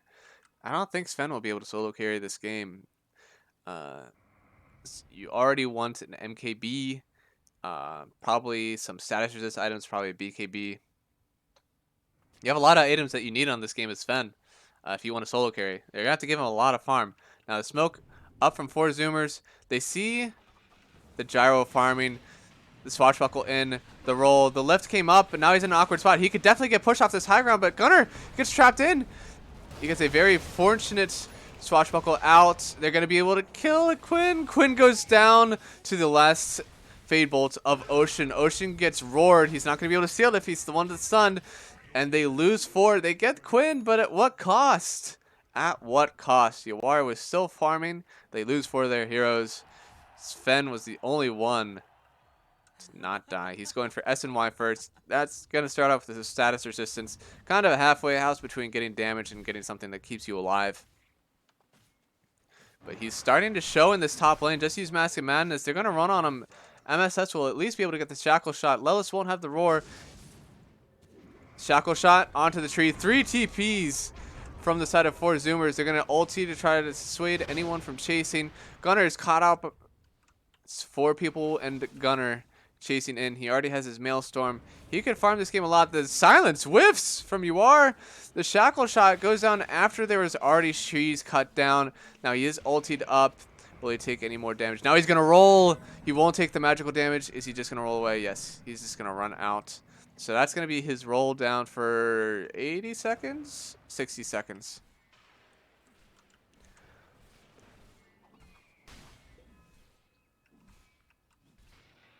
Not great fight decisions picked up from 4Zoomers. Steals the Rocket Barrage on Rubik. That does basically nothing. Dyer's middle tower is learning to fear. Homing Missile.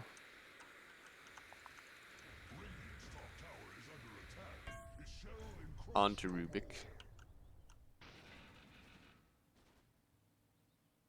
Radiant's top tower is under attack. That's how you do that. Huh. Alright. Lelis is sitting on the high ground. It's over, Gunner. See the Radiant's top tower falling shortly. Quinn's staying up top. They're holding this high ground very well. They know that there's no vision up here. Oh, there is some vision. They just haven't dewarded it yet. Is that a sentry? So there's an Oz. Just place 1 sentry down. 1 sentry, you know where to place it, and you will get all of these wards. Yep, there you go. So he gets the Oz, gets the sentry, misses 1 of the sentries, but that's okay. Now he's probably going to place a ward in... No, he doesn't even place a ward down. He just runs out after getting the D ward. So Quinn's going to steal their Ancients. Monkey's going to steal their Ancients, which looked like a double stack. Oh, Monkey's kind of wins that one. Oh, it's going to take down this top tower. 4K net worth lead on the side of Quincy crew.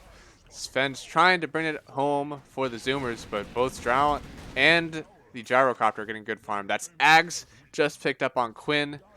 UR should be having... What's his item that he has flying out? He doesn't have anything? His courier sitting in base. No. And that's the only sacrifice that both Quinn and UR are both wanting to farm, so... Quinn gets his Ags. UR still trying to go for a BKB after just a Yasha.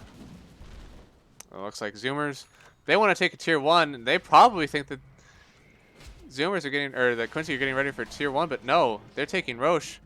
Now Quincy with DD and Aegis, he wants to fight.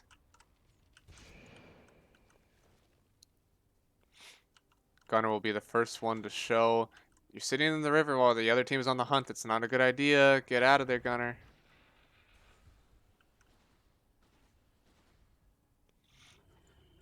There's smoke on anyone here? No. Oh, there's a smoke on SVG. Let's see if they actually use it. They see monkeys here. Homing Missile doesn't go out on him. Monkeys knows they're here. He's just going to back out. He doesn't even have his Vlads yet. He only has Mana Boots. Quinn sees him. Switch to Inch Treads to use Homing Missile. No. Okay. Now MSS TPing out. Looks like he catches Ocean. Oh, the Shackle Shot too. Power Shot to finish him off. Ocean dies trying to cut creeps. Tower's going to take some damage, but MSS gets 330 gold. That's not a worthwhile trade. I'll get him his Blink on MSS. So he'll be trying to Blink, Shackle Shot, probably get Focus Fire off right away. Now they're asserting their dominance on the map. Splitting it in half. Ooh, some better. Monkeys wants to go up top, but there's smoke. There's a smoke from SVG up top. Monkeys don't walk up there. Okay, he's walking away. They didn't have vision to the smoke. This is the only ward they had down. So I think they want to gather up here for a smoke, but SVG is gonna see Sven. Sven gets the bird, but now the ulti is out from Lelis. Sven stunned up. He's gonna get caught by the Elder Titan stun. Where is Ocean? Where is Husky? They need to save Sammy Boy. Sammy Boy's gonna go down to the multi-shot. Ocean? Husky was so far away from his Sven. Now the homing missile onto Monkeys. He purges it off immediately with Kraken Shells. Uses his Anchor Smash, but it's not enough. He doesn't even get his ulti off. Ocean will be the next one to go down. Gets right-clicked down by MSS.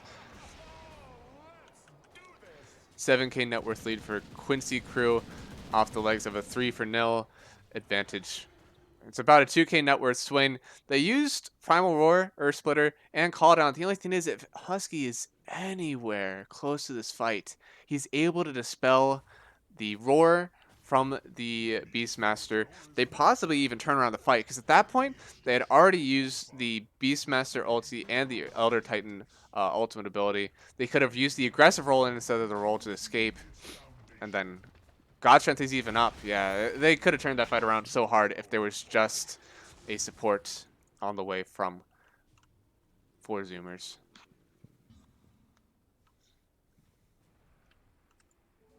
Quinn takes the illusion rune. He's going to use it to scout out.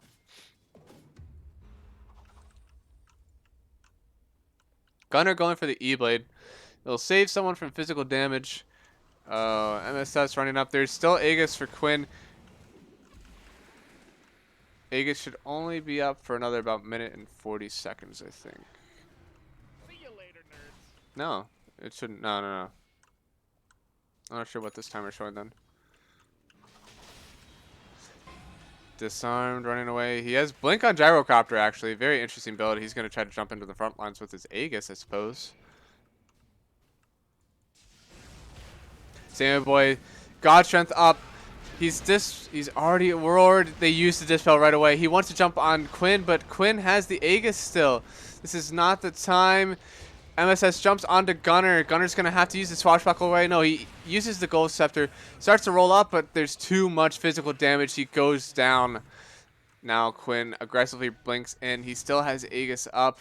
Sammy Boy is going to run away with his God Strength. Now it's a 10K net worth lead on the side of Quincy. God Strength used, roll used, and even the False Promise. This is not looking very promising for the 4Zoomers. Oh no, they catch Sven in the sleep. He gets stunned to a tree. Are they just going to run away? No. They just give him the power shot, tell him to go home. They have a ward here. Very good aggressive ward from Quincy Crew. Sees all of the movements right now from 4Zoomers. Quinn trying to get out. Steals the power shot on Rubik. There's a sentry, but they're not going to deward it. You are very close to the BKB. After this creep wave, you should have it. Yep. Buying the BKB. What else is on this courier? Cannot see your courier unless I run to it. Alright, so Andra's courier is a circlet. Or not circlet, Grove Bow. Gives him attack range, attack speed, and amplifies the magic damage, which I believe is frost arrows. Oh no, they're physical. He does all physical damage, so.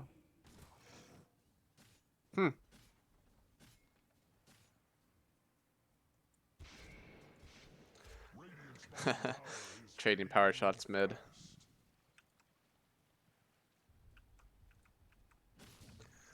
So, dramatically poor heroes on the side of 4Zoomers. Sven is above them all. But after that, you have Gunner at 8,000 compared to the about 1,100 of Gyro 3K net worth drop. And on Titan Hunter, 5,000 compared to the almost 9,000 of Beastmaster, a 4,000 net worth drop. So, and of course, the supports are much more farmed on the side of Quincy since they've had a lot more game to play.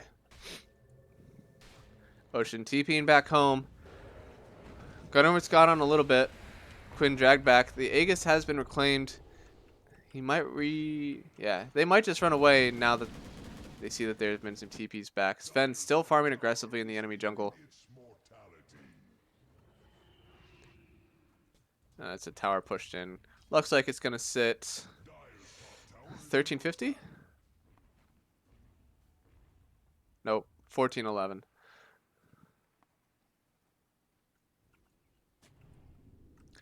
Zoomers scan out that someone is hunting in their triangle. SVG gets a ward out.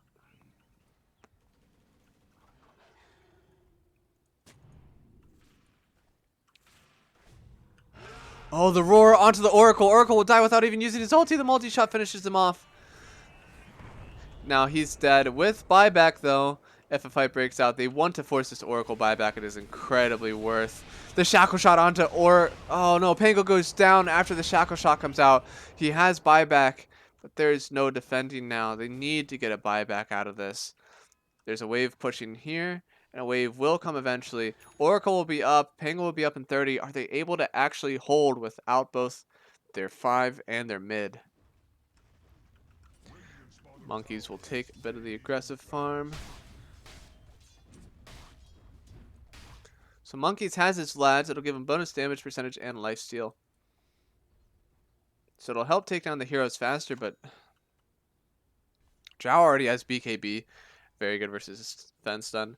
1600, about 3000 away from the BKB on Quinn. There's just too much farm. There was a time where you needed to press the advantage on Quincy crew and it never, or on 4Zoomers, and it just never happened.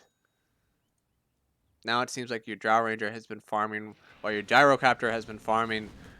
Meanwhile, what? SVG, Lelis, MSS, they go and make some plays. Right now, the 4 position on Quincy is more farmed than the 3 position on Monkeys Forever.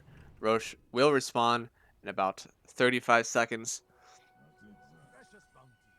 Sammy Boy is going to keep farming. There's all ultimate abilities up on the side of Zoomers. 10 seconds up for the side of Quincy. This next fight will be pretty big. It'll be who presses their buttons better, and with a very large advantage to the team Quincy crew. Now Elder Titan going for his own Aghanim Scepter will give him a free BKB after he uses his Astral Spirit. Now Zoomers, they showed on this outpost here while Sammy Boy was farming. There's no more smokes. Now this Hawk is going to scout out most of the team. Do they want to get an aggressive jump in? Lelis could blink roar. SVG gets to sleep onto 2. Monkeys gets the Ravage only on... No, Ravage onto 2. Monkeys will get clicked down, though, after he uses Ravage. Oracle getting clicked down. He does not have his ulti off yet. He's silenced. He gets sniped by MSS at the last second. Sammy Boy running in, kills SVG. Will kill Lelis. They get some comeback kills. Lelis buys back. He feels he needs to. Quinn trying to get the kill. Ocean goes down. Another roar onto Sammy Boy. Sammy Boy gets purged off. He's running after Lelis. Now he's going to just turn onto either SVG or Quinn. He's trying to run away. He took too much magic damage. He still is alive. Shackle shot stun. He's trying to run away. Gunner is going to get hit by this last homing missile. Only does about 150, 200 damage. He's still trying to click down. Yuar is just laying into Sven, and Sven goes down. That's Sammy Boy with a buyback. Ocean without buyback. And they're still chasing. MSS is going in. He wants to kill someone. Connor. He's going to take a lot of damage to homing missile. Rubik goes down again. Buyback on Sven. Oracle is already down. This could be GG already. Oh no, the stun, the shackle onto Pango. Sammy Boy gets the kill onto Drow, but Quinn blinks in and gets the kill onto Gunner. Gunner still has buyback. Monkeys gets the kill onto MSS. That is a large kill streak going to him. Where did Drow die? Drow died to, I guess, a TP in and a stun from Sammy Boy. A long fight recap. 3 buybacks on the side of 4Zoomers, 1 buyback on the side of Quincy. So all in all, let's see.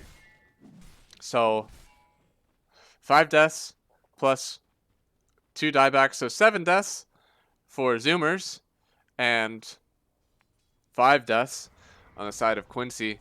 But because the kills were worth so much, Zoomers actually come out with a gold lead, about 800 out of the fight. Not as much as they would have wanted, but it is something. Sven now, he has BKB, didn't use any charge. No, he did use a 1 BKB charge for that fight. Now he'll go for the axe to try to close the distance on the Drow. This ability for Drow gets disabled if a hero is within 400 range. That is a lot of negative armor on heroes whenever the Drow is right clicking, so it'll be very good to get on top. Monkeys still very poor. His mech, he's probably going for the Greaves now. It'll be good to silence off. Monkeys uses his ability right after smoke. He won't be smoked up. Quinn is also smoked up though. They're smoked on the low ground. What do they see? They see monkeys, and that is all they see. Gunner gets shown. He uses his roll. Monkeys is getting gone on.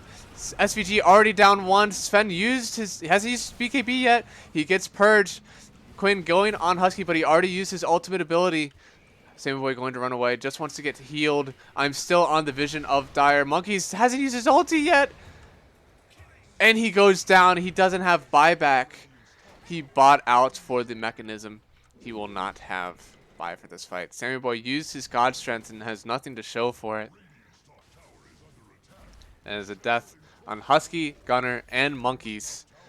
Sven and Rubik, the only ones who are still alive to do anything about it. Pango buys back. Are they just going to kite it? They're just going to kite the buyback. They want to run away. Make sure they waste some more money. Now it's a 17k net worth lead after Gunner used his buyback.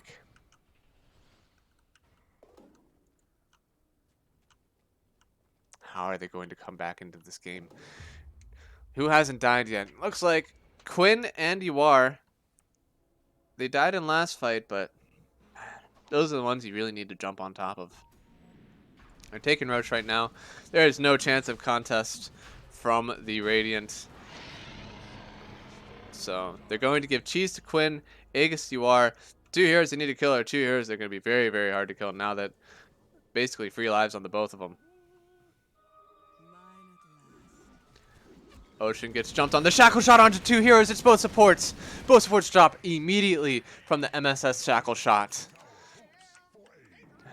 Man.